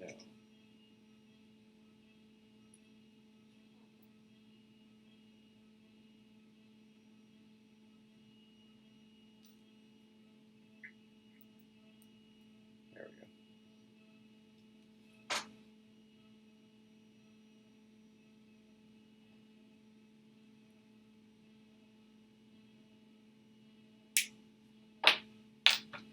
One and 2.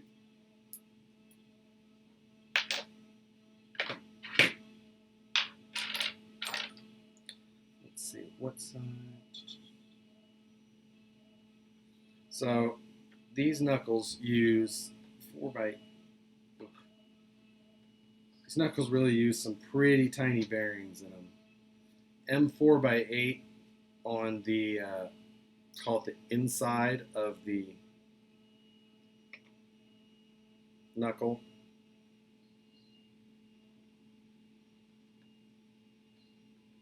Wait, what is this? Yeah.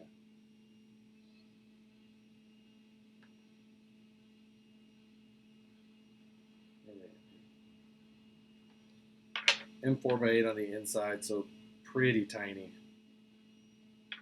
I don't know how well a lot of these bearings are really going to hold up over time. And 3x6 by 2.5 on some of those portal gears. That is like, it is hard to show you how tiny. So this is a 5x10 here. And then these are two little 3x6. I mean, these are what's supporting those portal gears. I'd have to look up what the load rating is on a 3.6 bearing, or 3x6, whatever. Can't believe Fast Eddie had these on hand.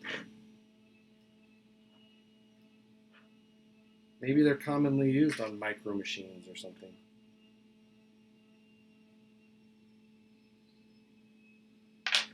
So tiny. Okay.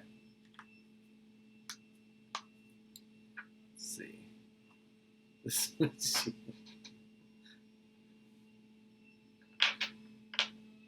Oops. Where do we got? Do I have a bearing on the top? Does not appear so. Oh, 5x9 but goes in from the back.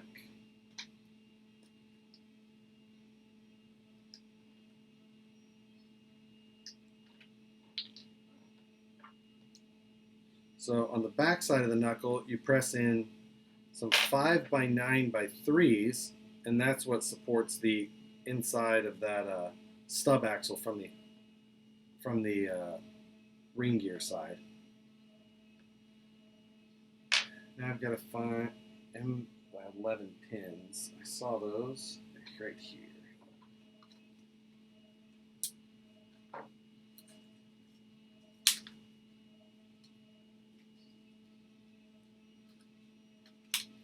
So those 3x6 in the kit, what are included for those is bronze bushings, or some form of bushing like that.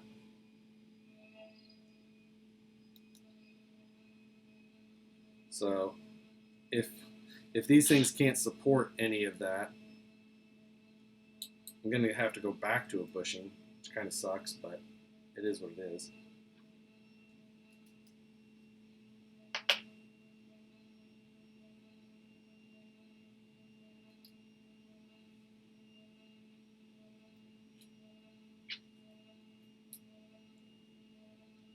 How did that happen?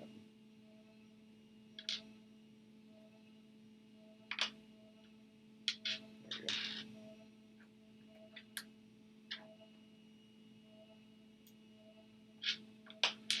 So, what do we have? We don't have much reduction in these portals either, which it's kind of, obviously the two benefits of portal axles generally are, one, ground clearance, and two, extra reduction.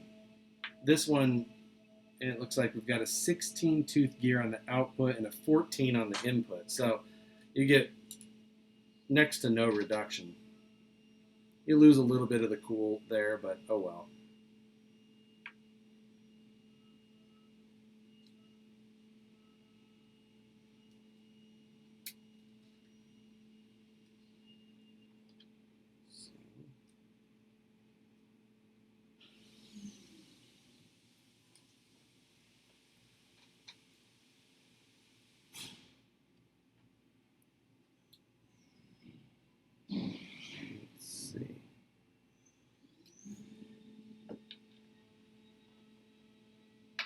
Hold on.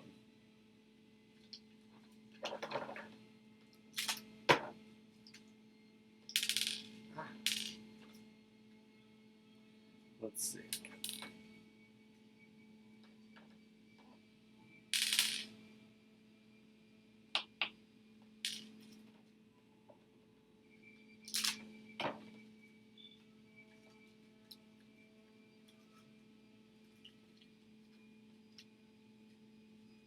Yeah, I kind of agree. Like, if you're going to do a portal, you should do some reduction. But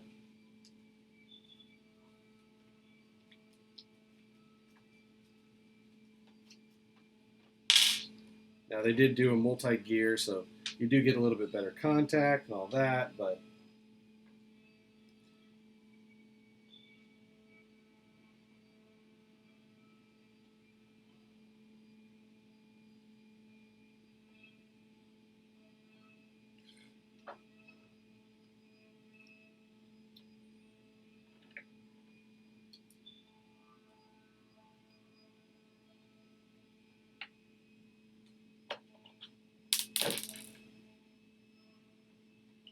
So it's got to hold the two halves of the knuckle together, you have to press in some lock nuts into the back side of that knuckle.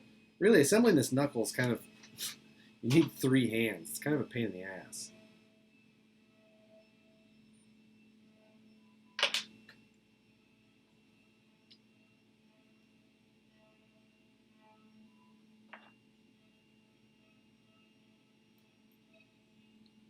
I would love to make some incision portals, or any portals in general.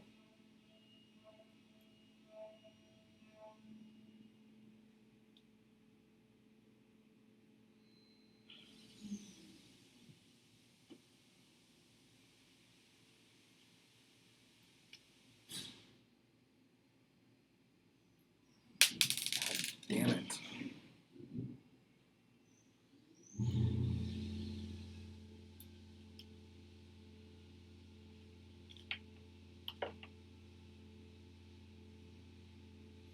All right. We're getting there. Yeah, putting a ton of reduction in the transmission and transfer case is not necessarily where you want all of your reduction. I think we should learn that lesson from the Vetera. You want your reduction at the axle. That's how you make a good performing car, is reduction at the axle. So this is the inside of the portal box.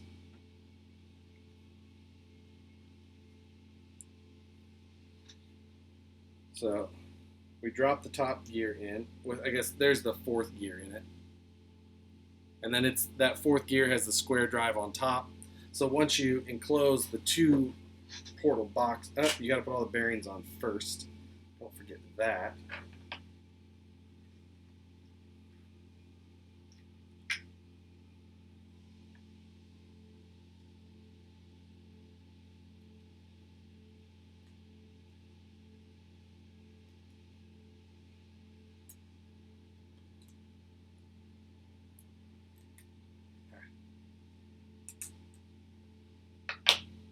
The pins that they provide to support the intermediate gears in these portals are not a very polished. You can feel when trying to press those bearings on that that's not a very smooth finish.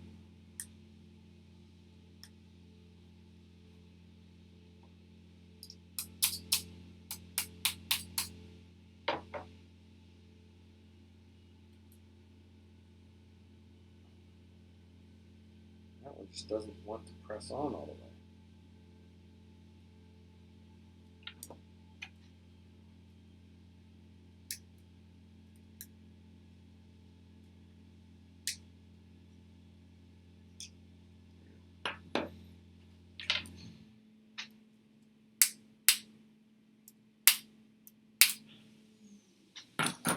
Nothing to see off camera. Okay. 4x8 and a 5x9.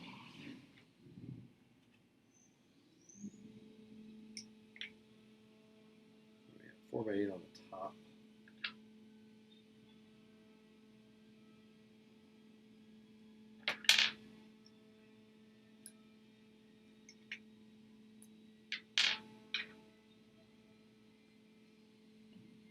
And 2 5x8s. So many bearing sizes in this kit.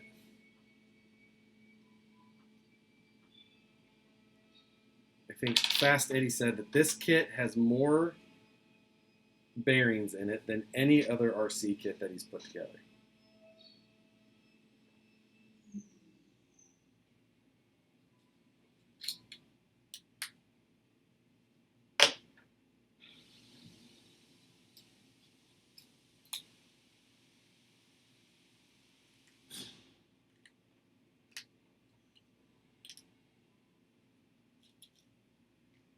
Okay.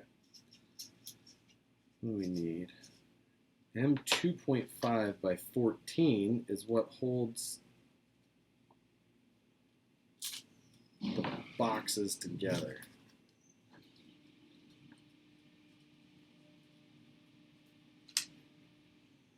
And that, nope. all goes together with a 1.5 driver. I hate 1.5 hardware.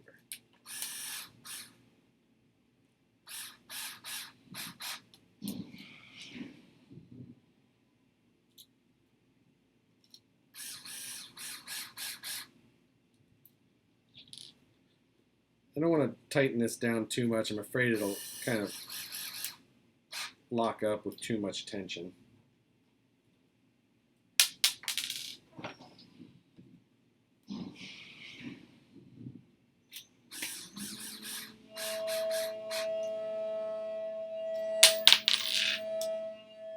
Oops.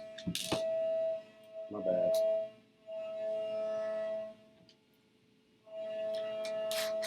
I've got to fix that.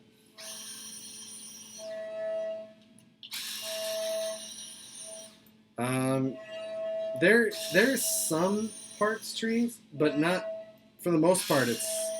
It's all been separated.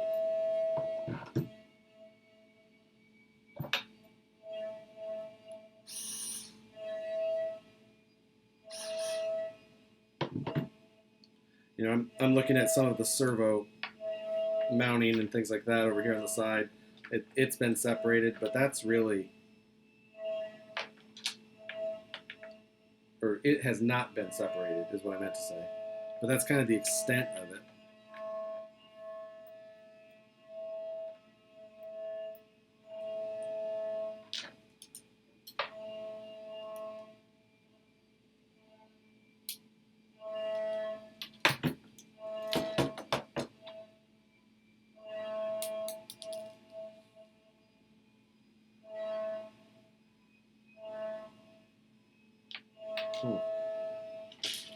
Oops.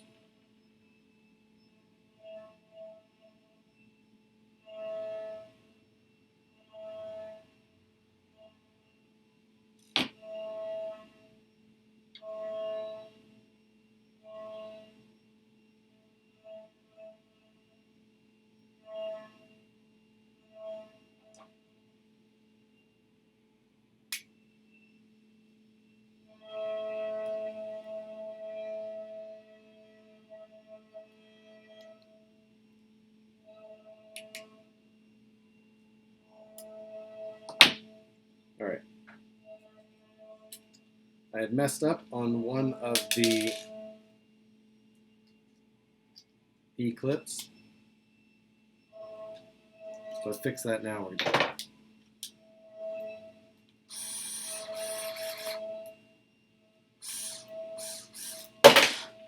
Yes. My bad.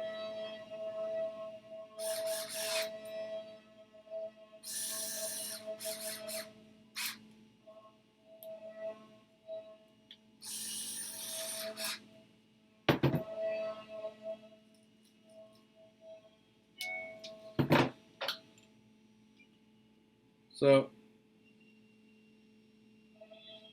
just kind of tightened up those 2.5s, but kind of coming through and backing them off like a quarter turn.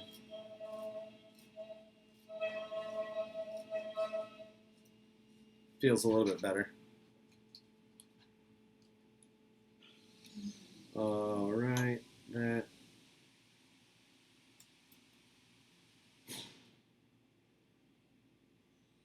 That. And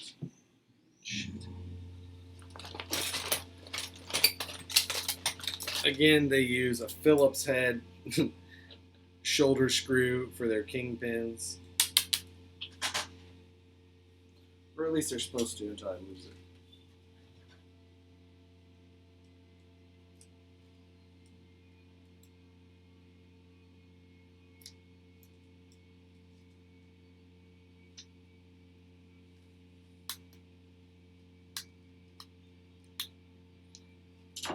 I already touched on the fact that no, I'm not using any grease on this kit. I'm just assembling it to see how it goes together and how it looks and all that. If I ultimately plan to use it much, I'll grease everything.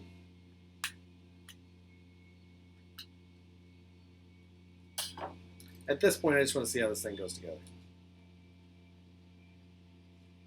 So there is that nice ground clearance improvement that you get from the Portal axle center line. I don't know how many missing parts I'm up to. I don't want to find out.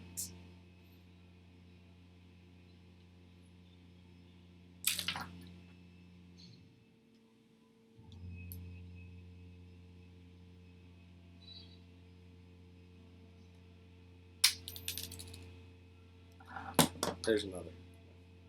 All right, portal box number 2.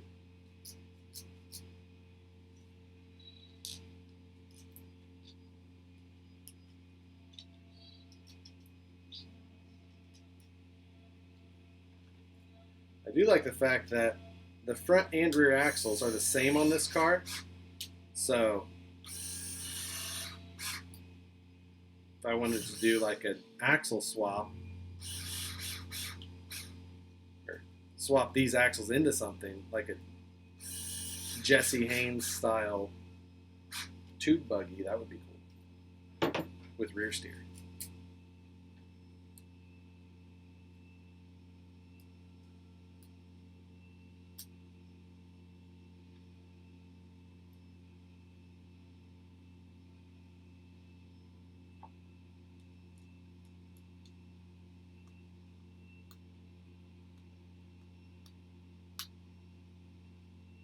What is wrong with my pointer finger?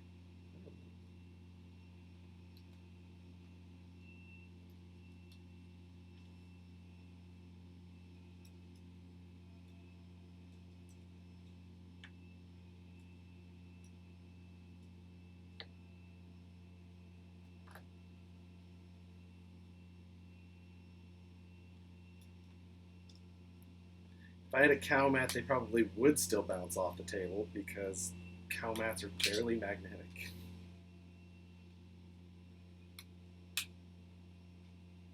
We've already touched base on why I don't like to use this.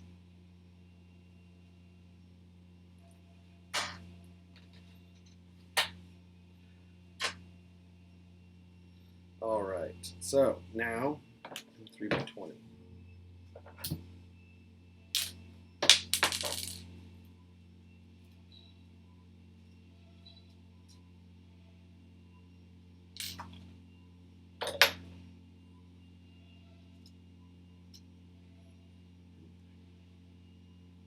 Seems way long. That's not a 20. Let's see.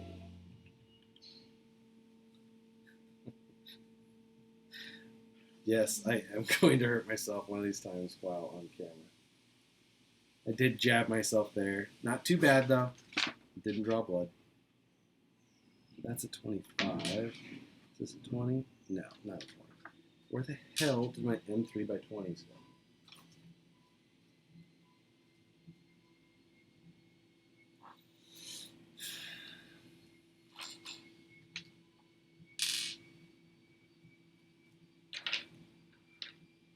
I didn't use them anywhere else. What the shit? They could be on the floor. They're not on me. I've opened all the parts bags. These are 25s. Those are not 20s. They're like 16s. God damn it. Wait, why is it? Oh, I opened up the rear parts bag, maybe. So that's why I'm supposed to. Oh, front actually uses M3x20, rear uses M3x25. Ha! Found it. Okay. So that goes into the toe block, which then hooks to the knuckle.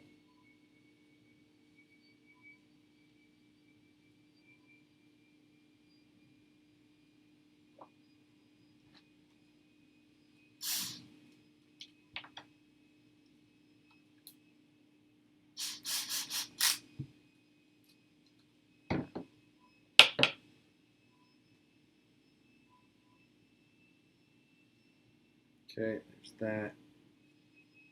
16s.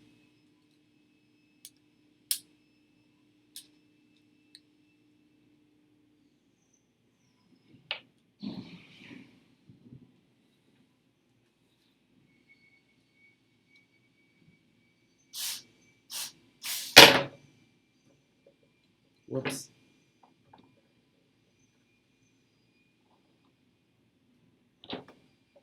I got it.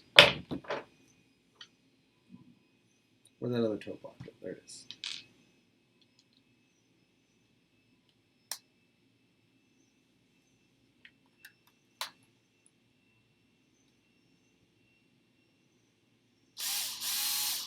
Wonder when you'll notice the hubs. What'd I do to the hubs?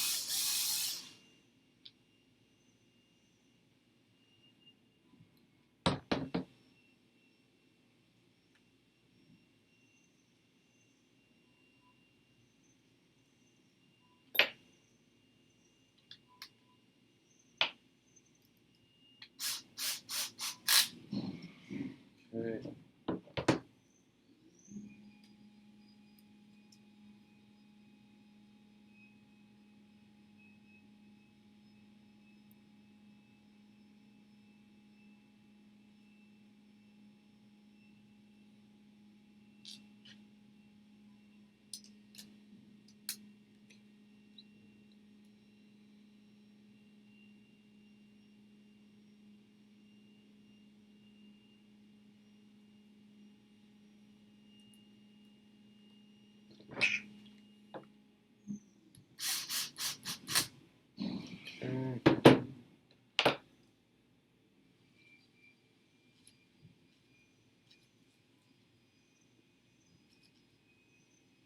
Top of the axle. What the hell did I do to the top of the axle?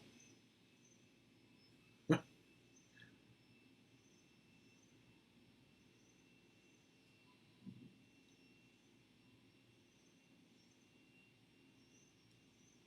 don't think they're wrong. We'll see. It's an optical illusion.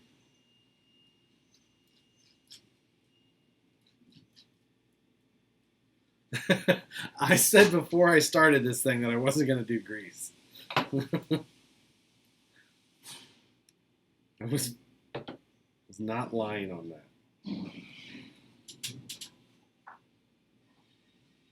All right. What the? I don't know what you guys are talking about. These things are straight. Whatever. Now I got to build another one. All right. Okay, one more to go.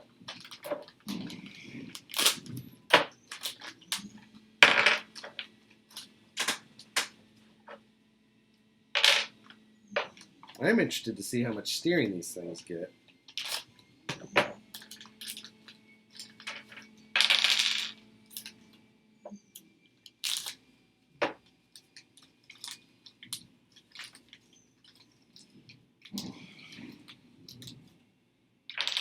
Homeless man rode by.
Size 8 by 12.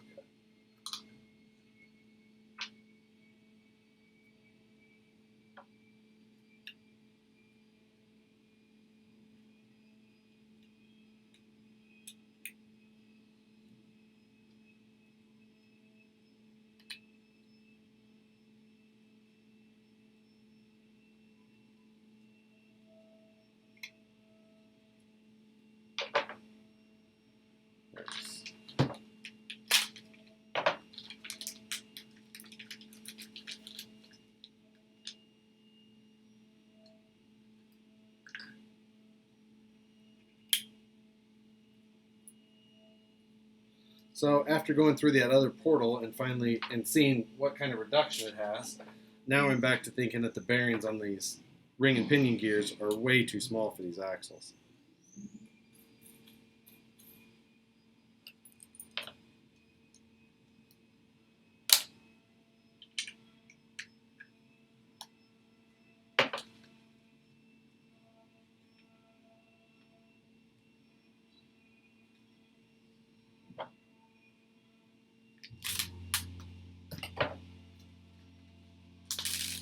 Shit.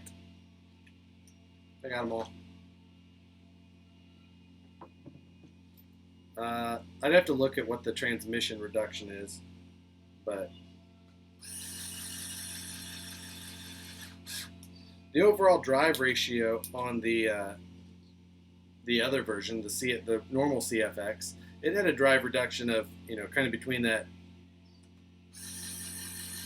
I don't know, you could get 50 to 1 pretty easily with pinion changes.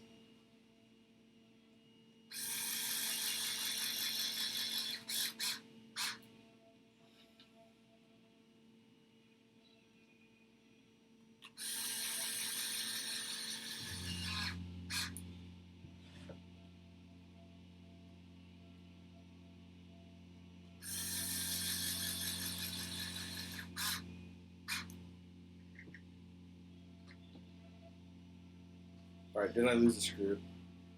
Shit. Nope, found it. Aha.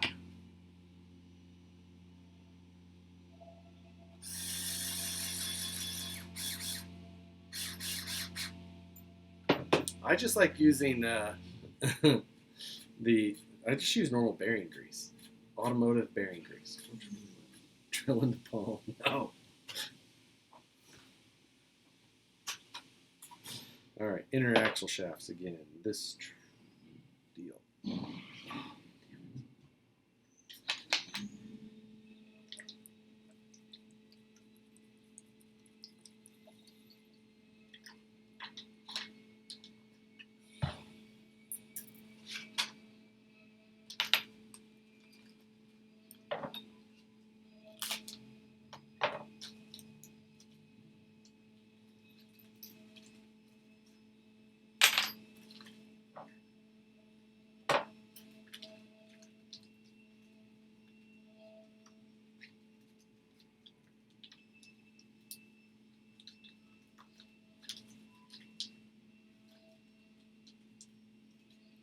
This packaging sucks. Okay. Oh, and then I need pissant M3s again.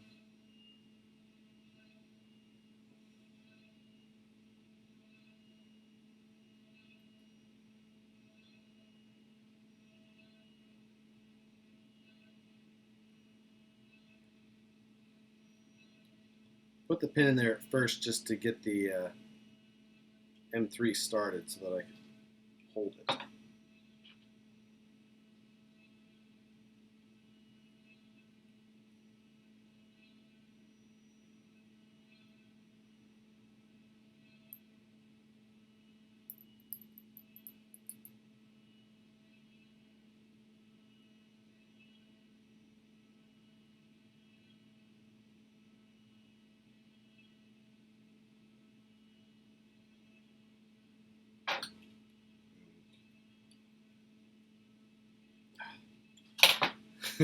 Screw you guys in the caster. The caster's not wrong on that axle.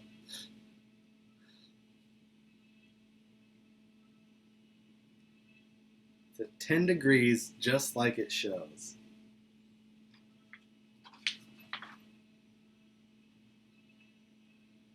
I'm pretty sure. And they're both the same.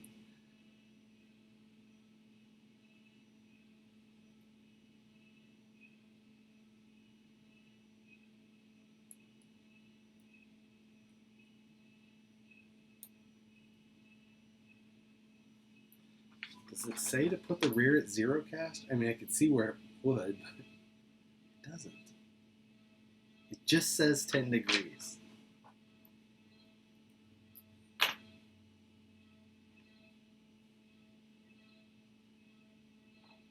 Not that the shitty instructions in this thing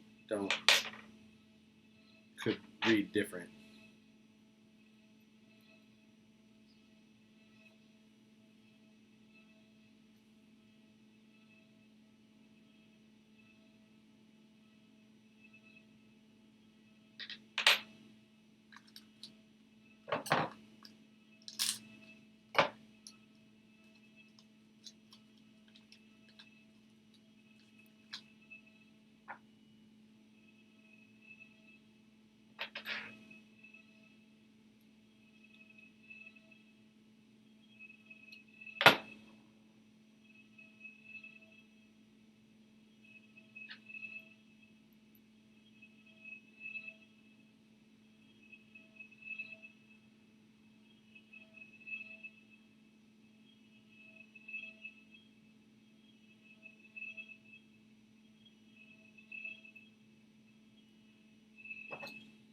All right. Yes, the CVDs are not very exciting to watch be built. Again, I don't know why I think that kits are a good idea to build live, but we're getting there. So, okay. Damn it. 2 more 5x10s. I think. Where'd they go? There's one. My bad.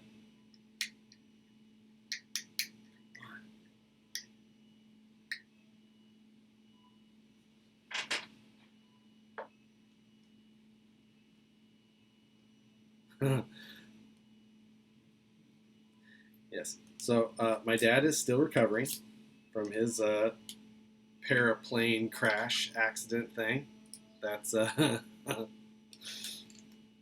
but I think most people are more concerned that my mom has to put up with him than how he's doing. He's grouchy and a cranky old man now.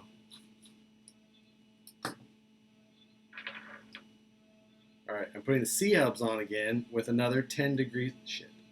After I pull the drive shafts out first. 10 degrees.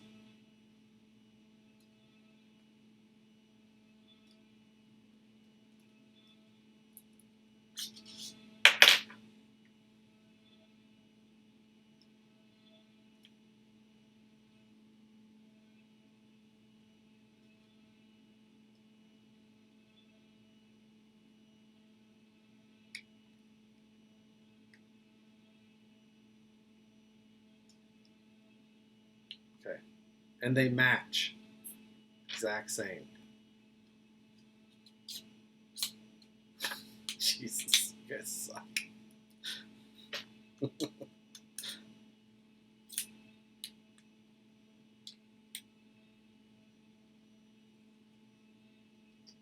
we go. All right. Those parts are in there again. All right. Back to these knuckle things again.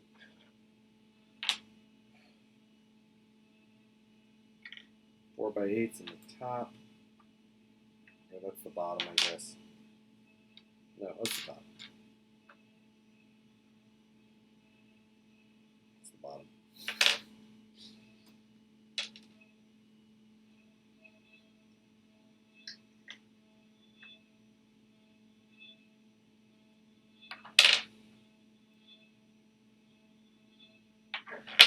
I really think that in the end, this thing has been the biggest issue with this car in general is going to be poor bearing choices on their part. So, we'll see if nice aftermarket bearings make it hold up.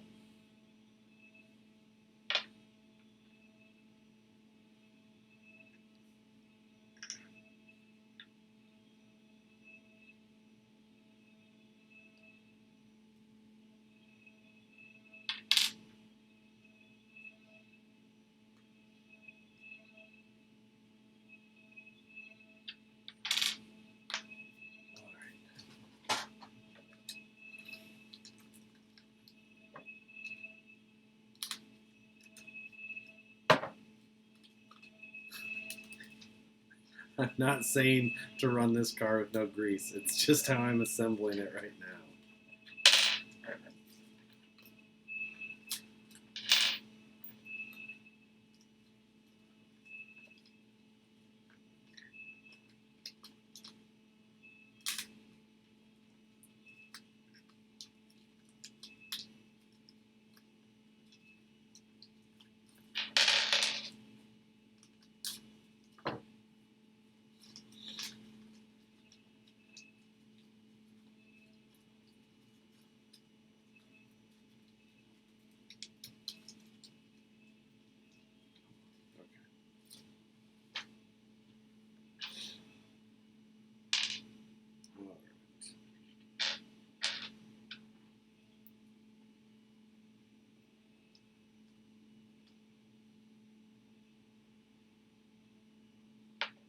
Make sure to remember to put the E-clips on the stub axles, because if you don't, the stub axle will fall out of the car.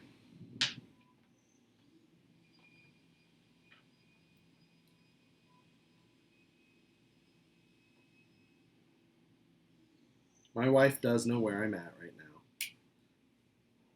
She came and dropped off this bearing kit to me even. Okay. What is the front bearing again? 5x9.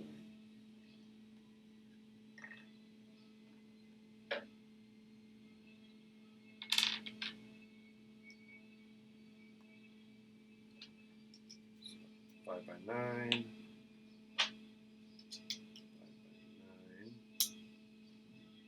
Now I need to find those pins again. There.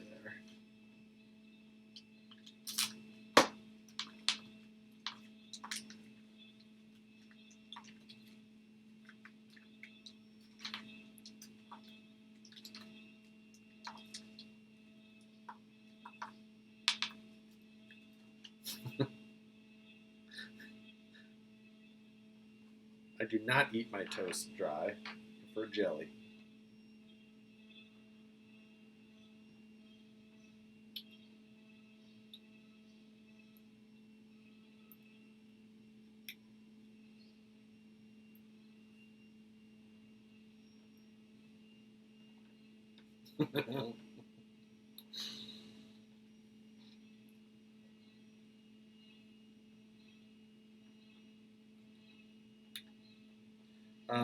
So the kit has bearings. This kit has bearings pretty much everywhere except for the smaller ones in the portal, and I think one in the transmission somewhere. So a little bit different than the other one, the little version over there, which had bushings throughout the entire axle.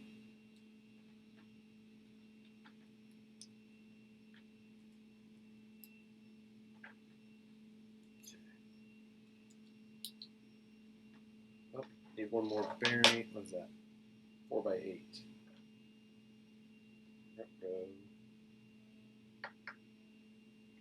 Put it on something already? 5x9, 5x9. Oh, they're there.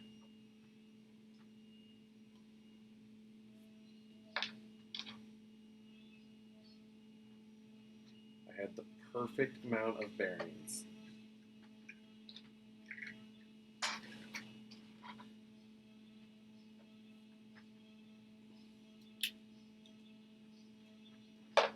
Oh, damn it. I keep forgetting to. I did not lose anything. I found it. Therefore, it was not lost.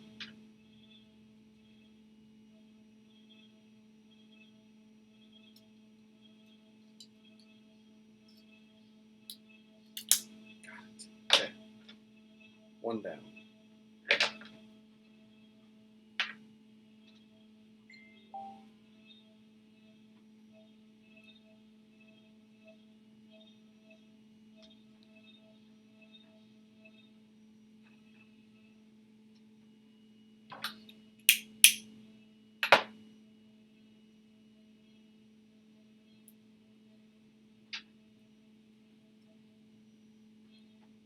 Missing a gear. Damn it. There's the top. Okay, now I lost something.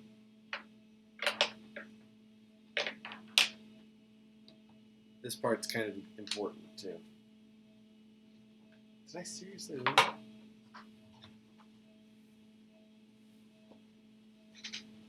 Shit.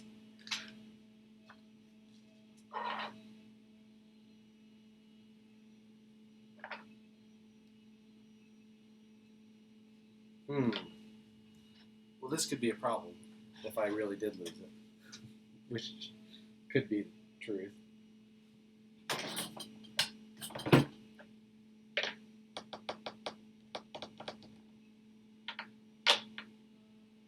Shit.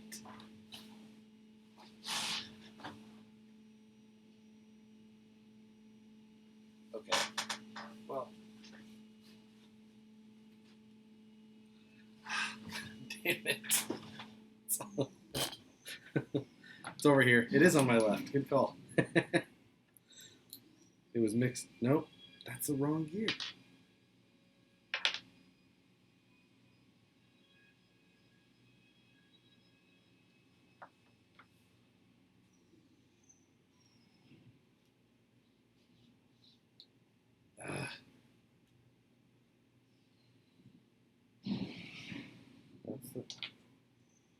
Put the wrong one in the portal. I got it. Little one goes in there.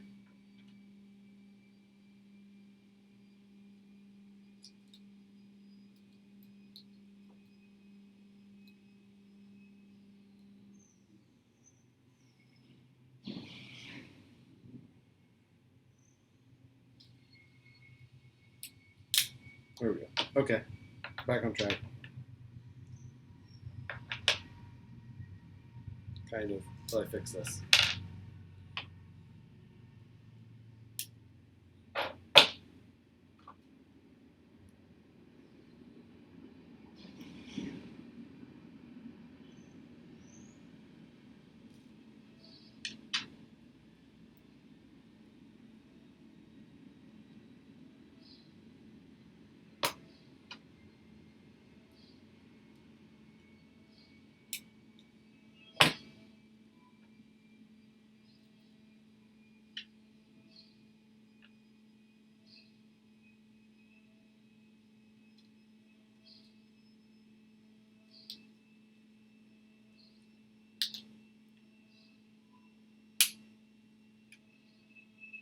All right.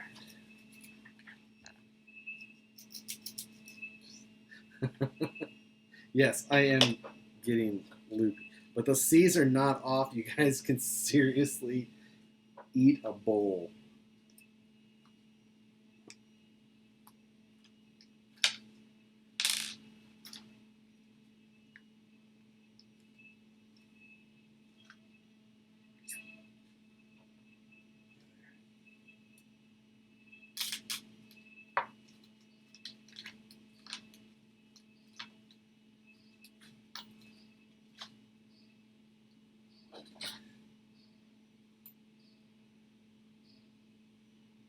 This is smart water, not Fiji water.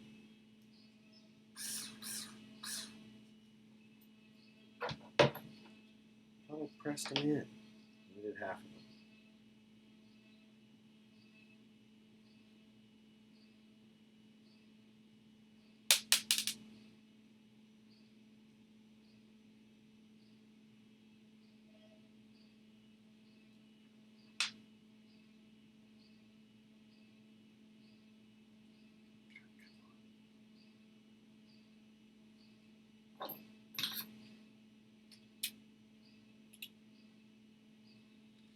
Time is it?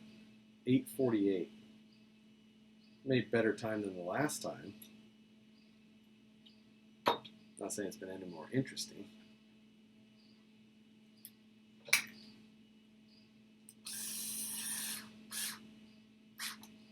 Okay. Midnight, you're too far east.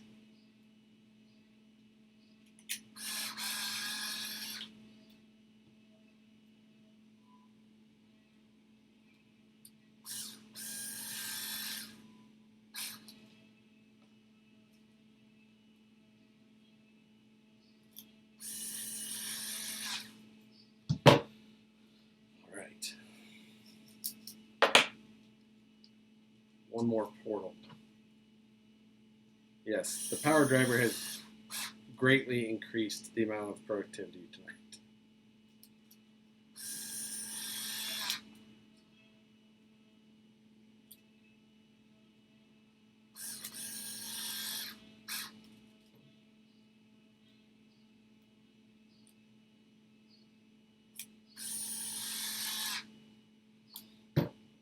Right.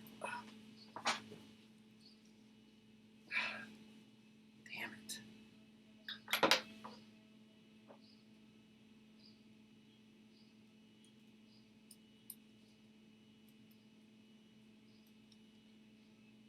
Okay.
Don't care for their Phillips head shoulder kingpin screws.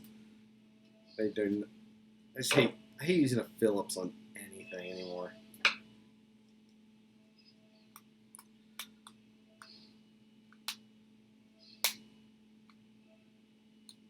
All right, one last one, and then I think these axles are finally wrapped up. Other than I don't know what the hell these are. I think those are lower link mounts. I think I still have to put those on. Did I fuck that up on the first part? No, I didn't. Okay, good deal. I'm not using grease. That one was close.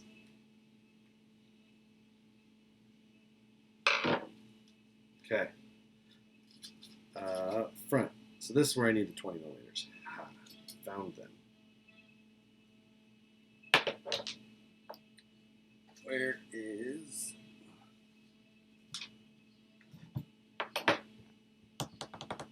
missing lock nuts?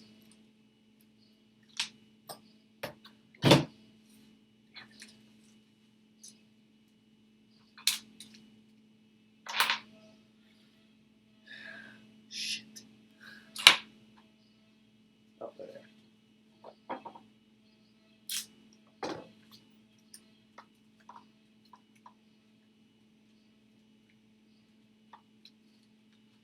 Okay.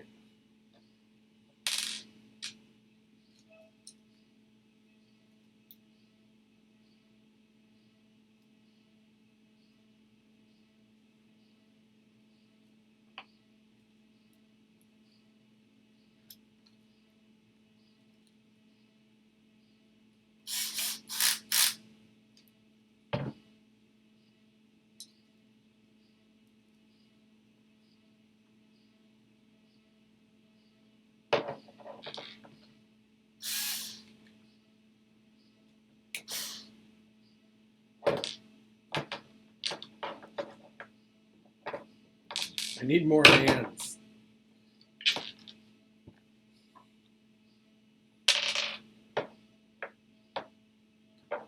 Come on.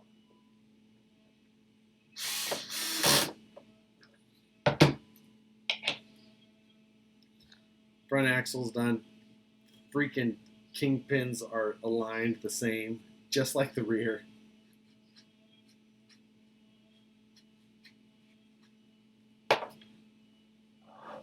All right.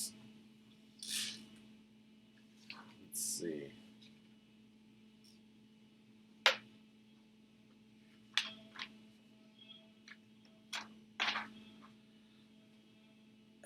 Okay. Now these lower link mounts. M3 by 14s.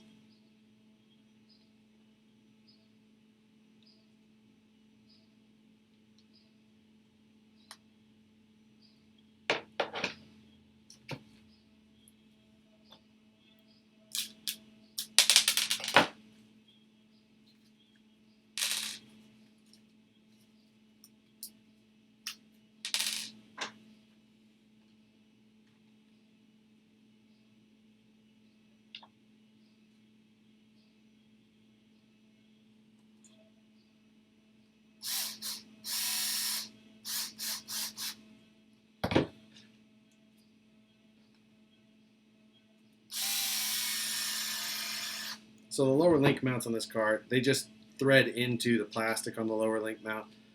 Not that bad. The plastic on this does feel nice and strong, and these lower link mounts actually have a lot of plastic to thread into, so I prefer the no lock nut design, and that actually seemed to work pretty well there. Except one screw I used was definitely not a 14.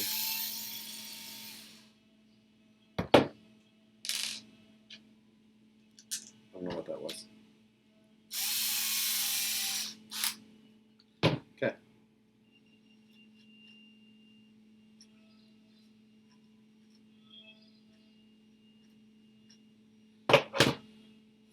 Rear, need to do the same.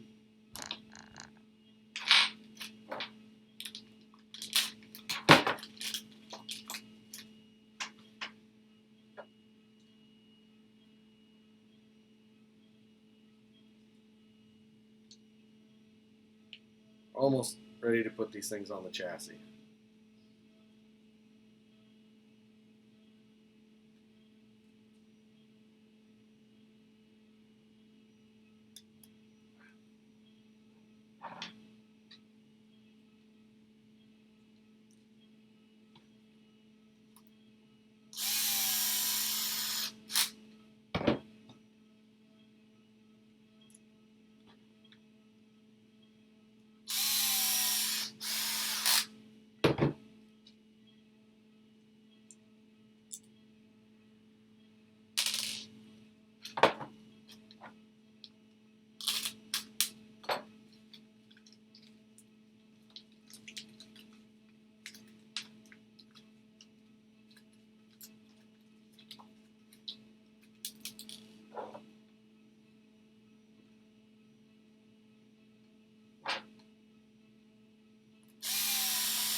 Yeah, building live is, I'm not going to say it's the most interesting thing to do. So, all right. All right, we need to install the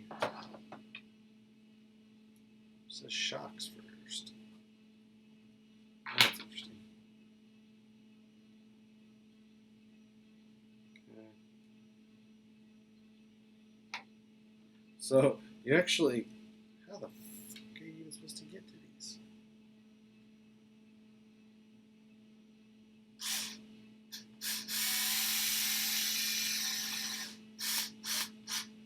Getting to the shock screw is at a really awkward and pretty much you can't even get to it properly. You have to just wedge your driver in there.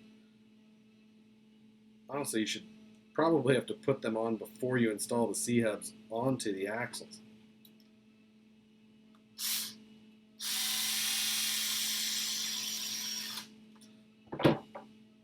Don't love that. That's kind of poor. Well, either they should just put in the instructions different, surprise, or they should have put it somewhere where you can get to it.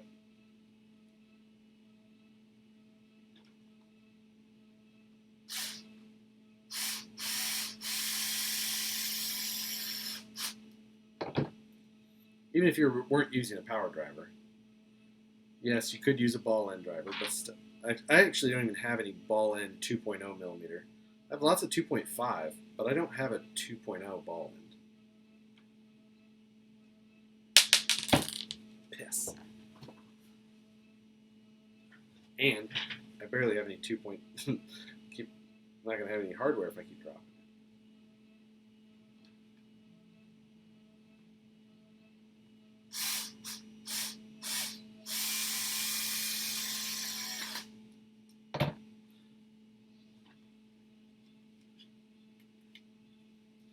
All right.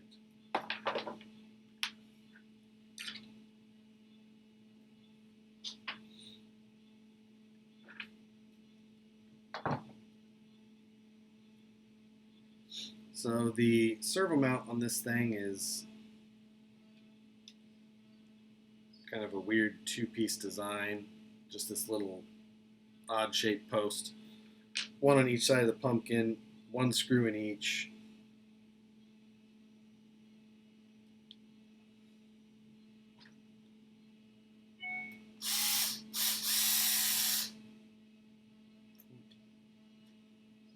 Lock nut on the back, I guess.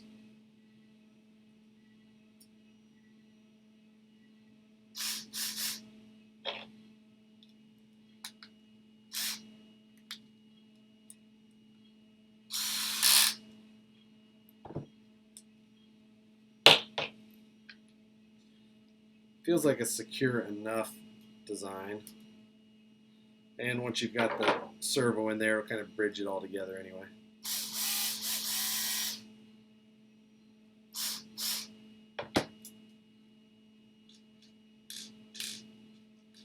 Let's see.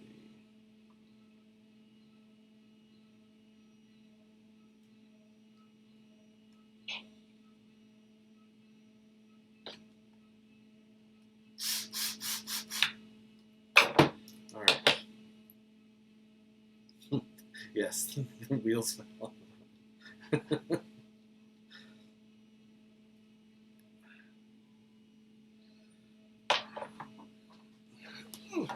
So, since the wheels did fall off hours ago, let's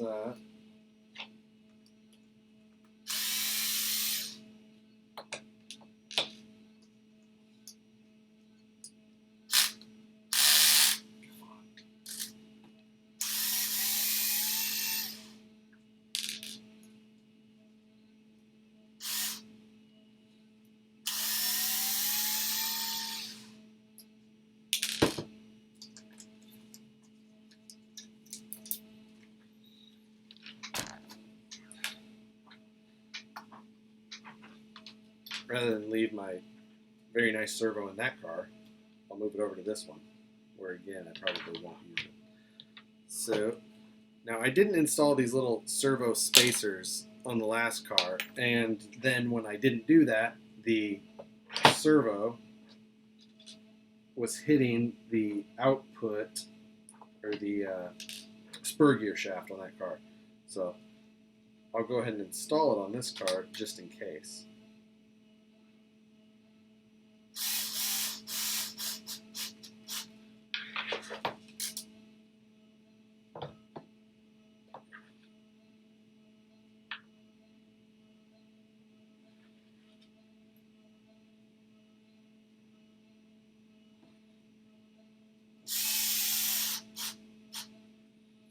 I'm just putting 2 screws in the servo.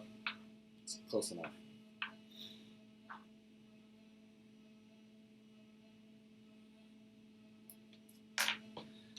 And let's see.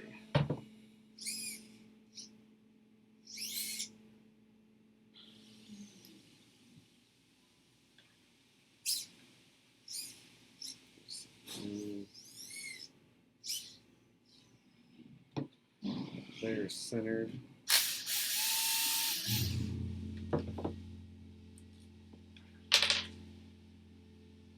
Rather than using their servo horn, I was going to.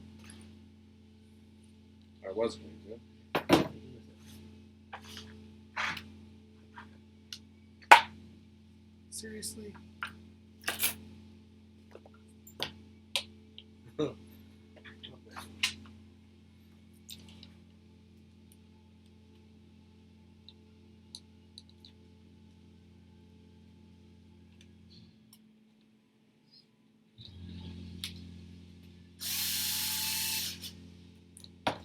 I'm putting one of the Vanquish servo horns on instead, just because.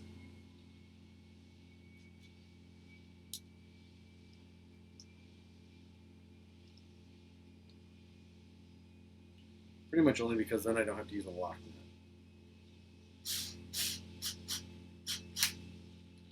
nut. Only one in on top, 25mm screw. Let's see. More screws I can't find. Am I supposed to open another bag? Maybe. 7, 8, 9, 10. Nope. So I guess I'm just losing hardware. This is getting ridiculous.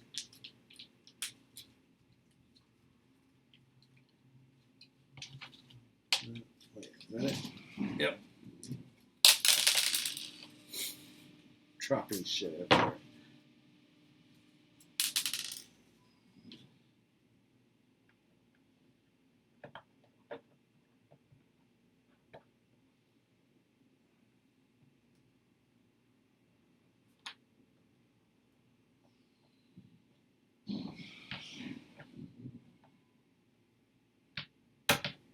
Okay.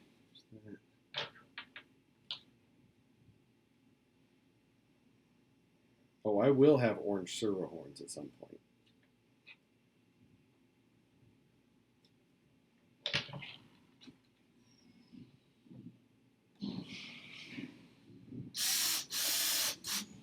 And I'll laser my name on it.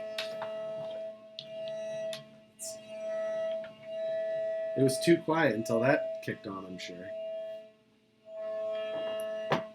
And 3x16.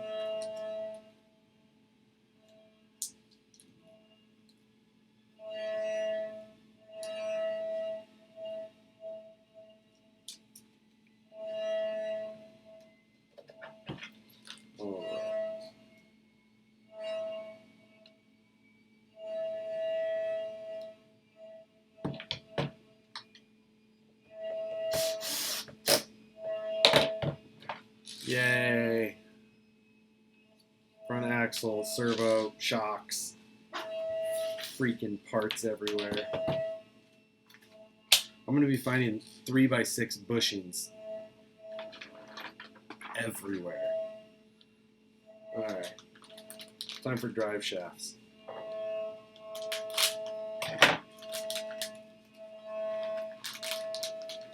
Drive shafts and connect this thing to the chassis.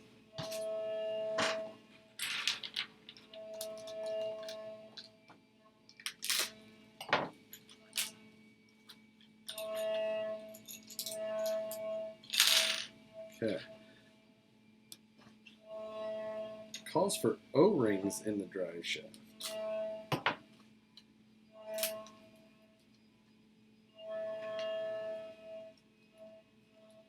Let's see.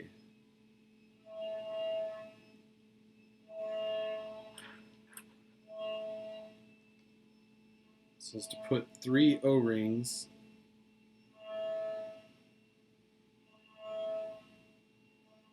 in with short version.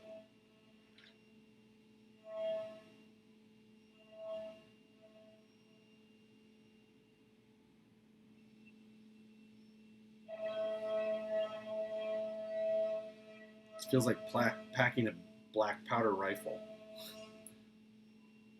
So that's for the front, for the rear, 3 O-rings, and the long male side.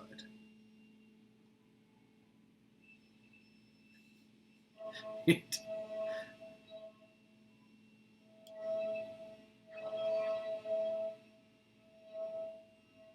there's that.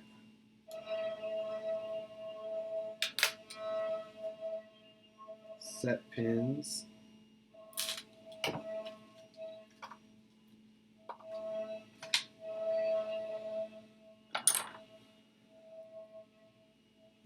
the front used the short.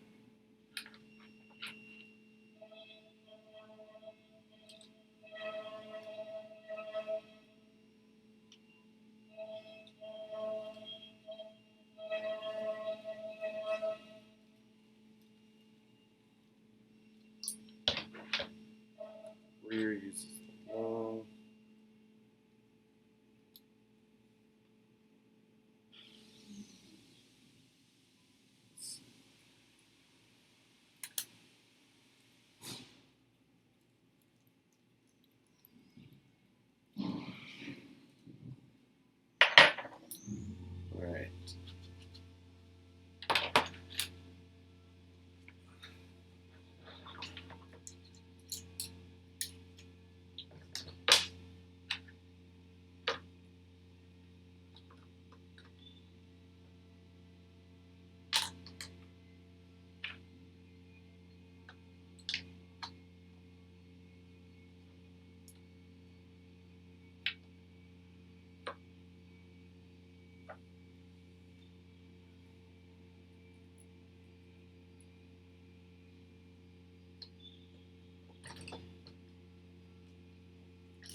rear axle time.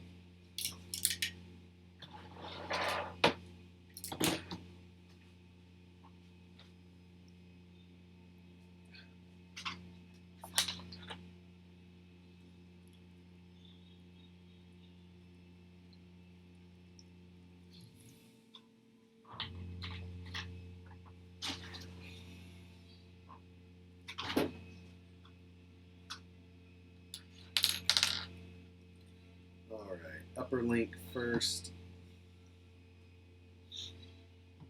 Let's see. 3x30.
Okay.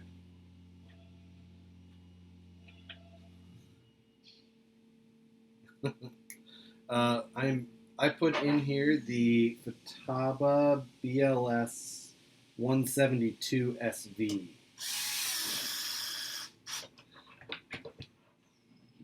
Why a servo? Go.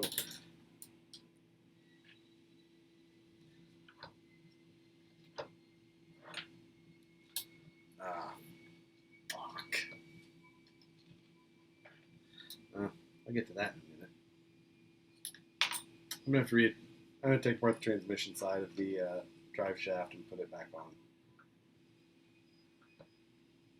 With the upper links in place, you can't get it out. I should have should have done that first. Pretty sure. Oh wait.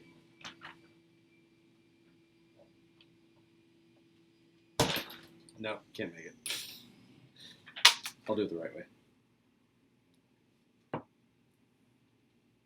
Let's see.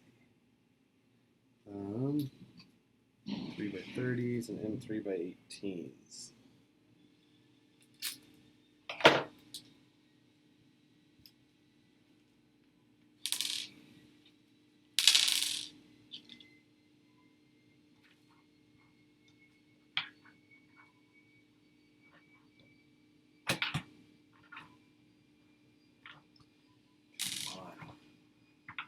So the lower link mounts are kind of squeezed together, so you can't.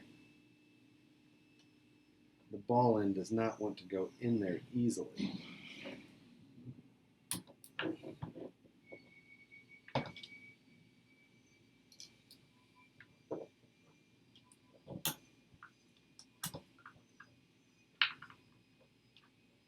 Come on, you prick. We're getting there. Sorry.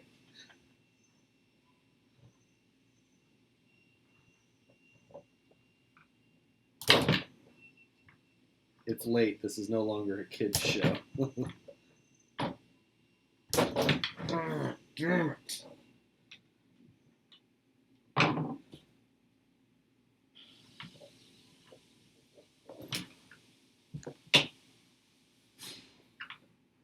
Don't love these lower link mounts. Come on, you bastard. There we go.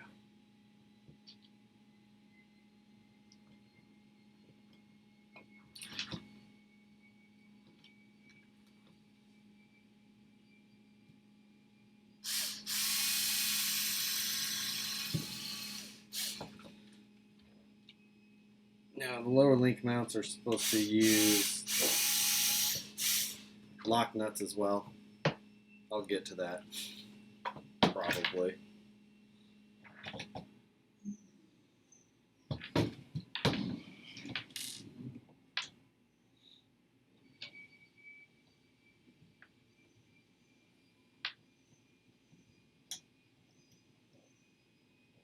Yeah, these things are a major pain in the ass.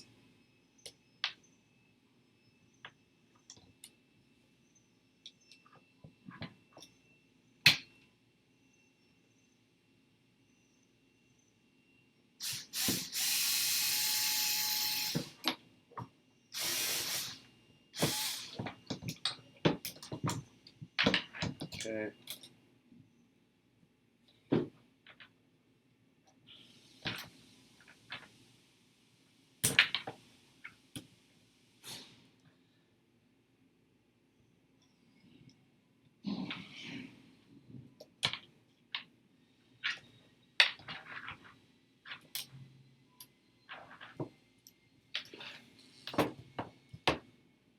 Alright, now I have to attach the shocks.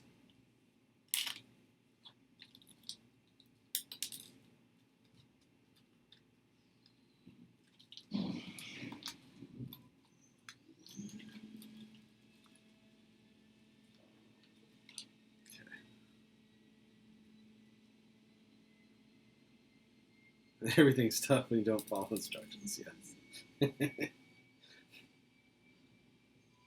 That may or may not be true. It's hard to say.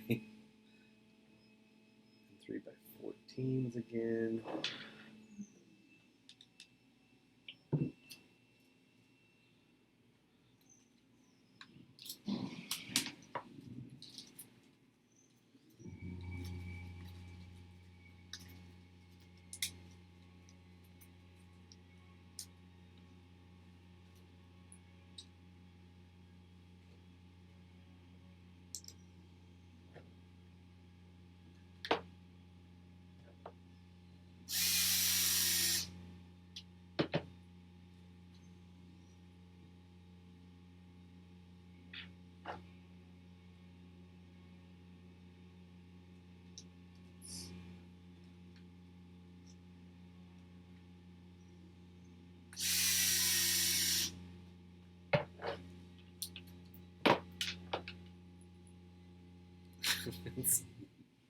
It's not a knockoff. It's legit.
Listen, my lack of grease on this thing is just fine.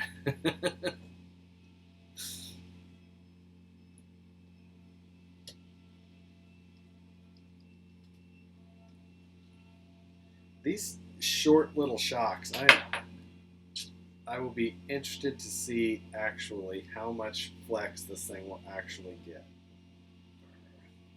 Short.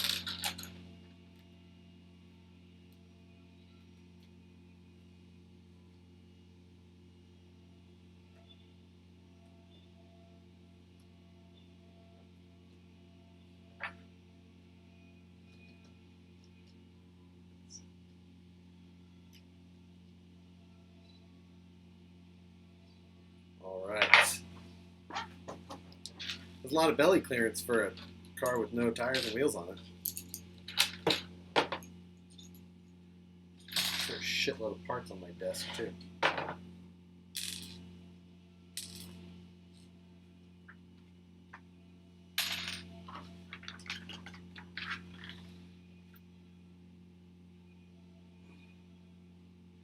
Let's see.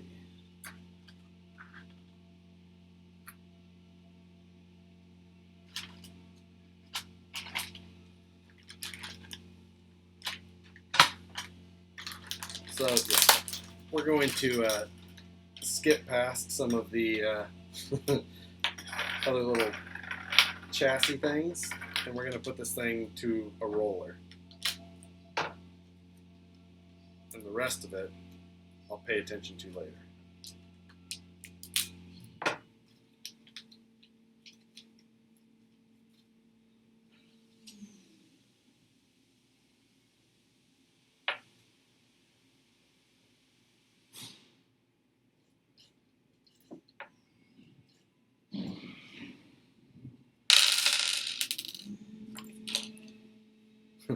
Another downside to the kit is it has plastic 12mm hexes.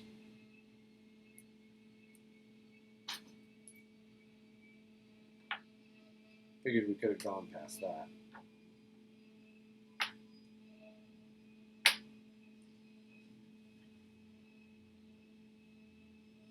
The wheels are kind of a cool 12 or 5-spoke design, but they're just a plastic wheel, of course.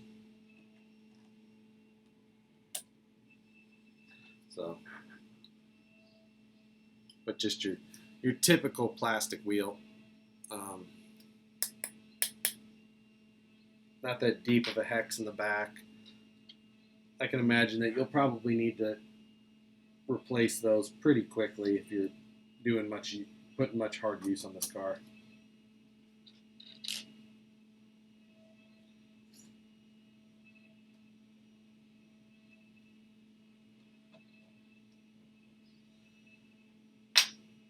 All right.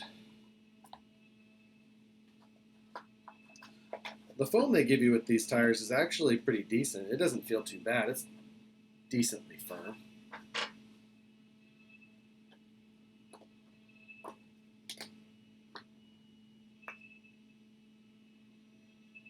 The tires and wheels in this thing are super narrow, though. Or the tires, at least, for a 1.9. At least compared to some of them that I've been seeing more lately.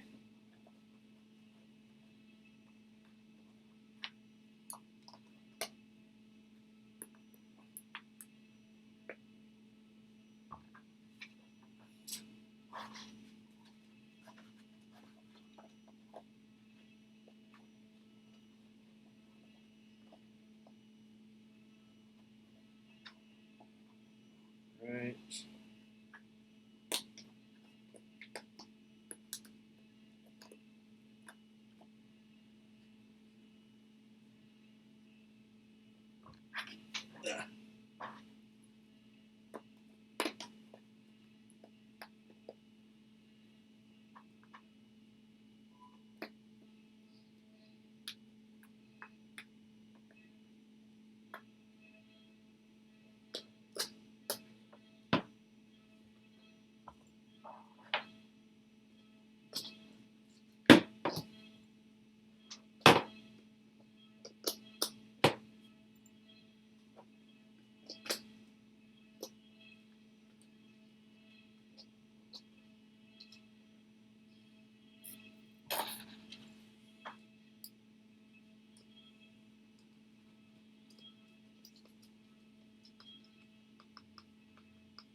I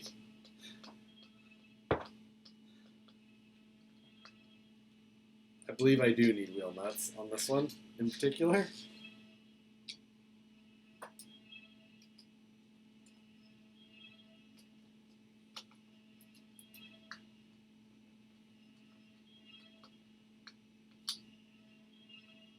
I think I should remind everyone how terrible Nitto mud grappler tread is.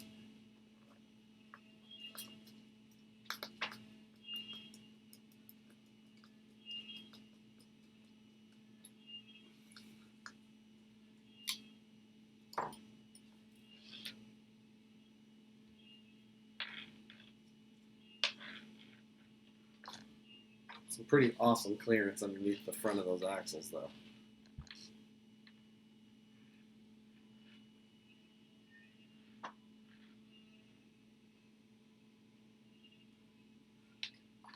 There's a lot of things about this car that I do like. There's a fair enough number of them that I don't, but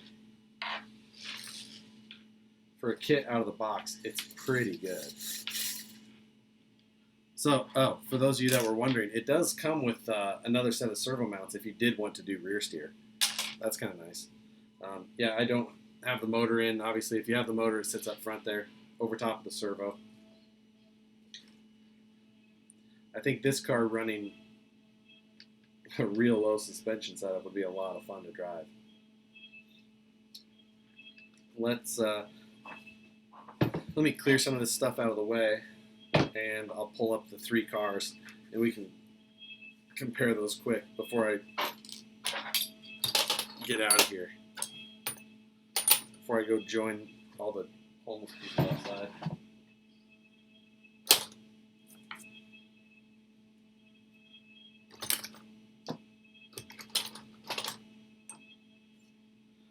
All right.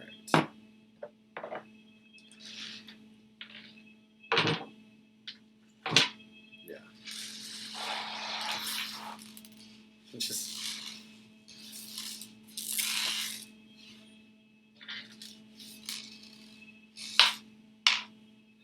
so, if you want to compare the two MSTs, you know, the little guy and the big one, that's a huge size difference. This one had like the 3.75 inch tall tires. These are not quite 4.75. I think it's closer to 4.5.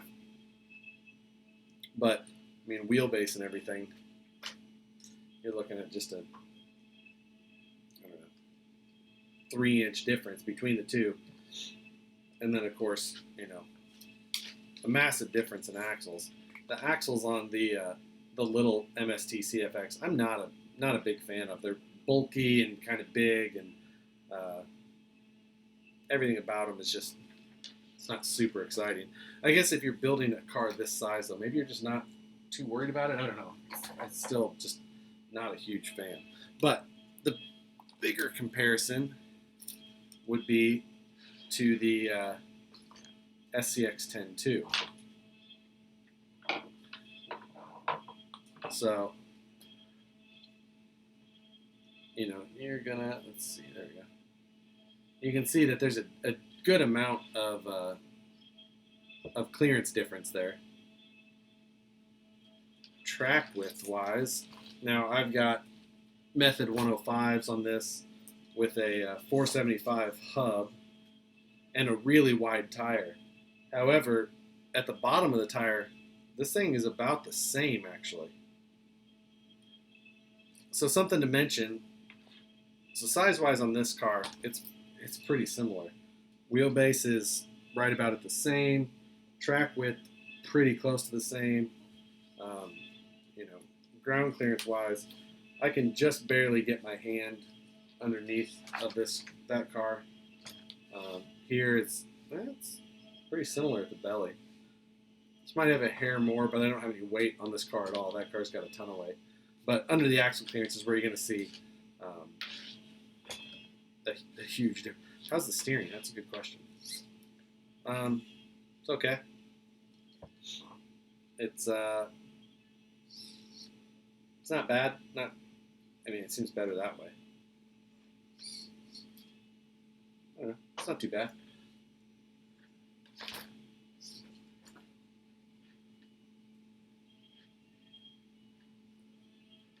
We'll have to see how this car starts to do. I would like to do parts for it. It seems like it would be a cool base for a truck. I'd love to see it, have some options. Oh, one of the things that I wanted to mention is that this car actually does have, let's see, camber. This car has 3 degrees of camber built in, it says. So it's got 12 degrees of kingpin inclination and then 3 degrees of camber. So the wheels actually do kind of sit like this. And it looks goofy. I mean, like you can tell, you can see it. It's pretty clear. 3 degrees is evidently enough to notice. And it's also got some toe in the back. And it's not adjustable. Those little toe blocks that go on the back bolt into between the axle and the knuckle. But it's got a decent amount of toe in.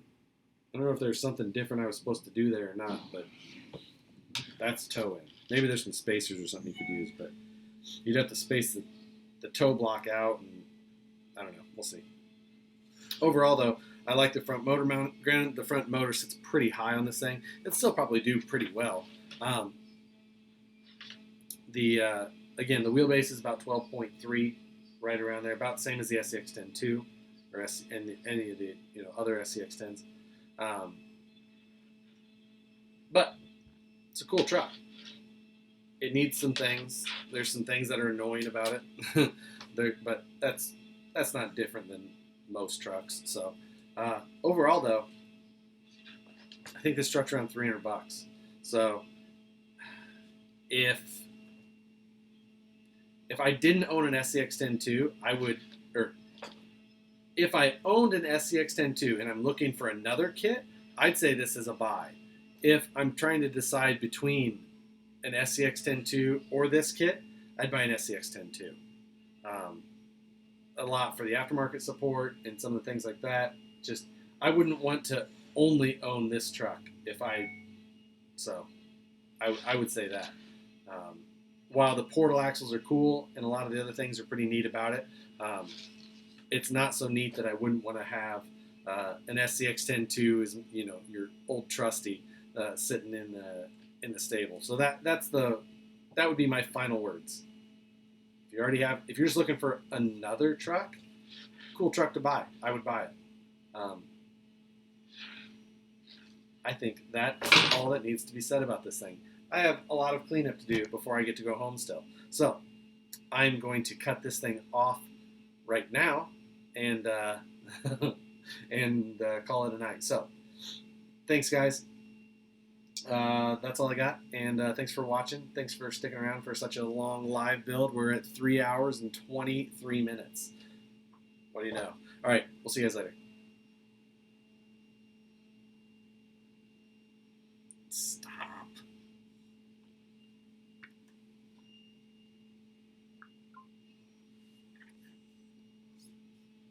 Bye, YouTube.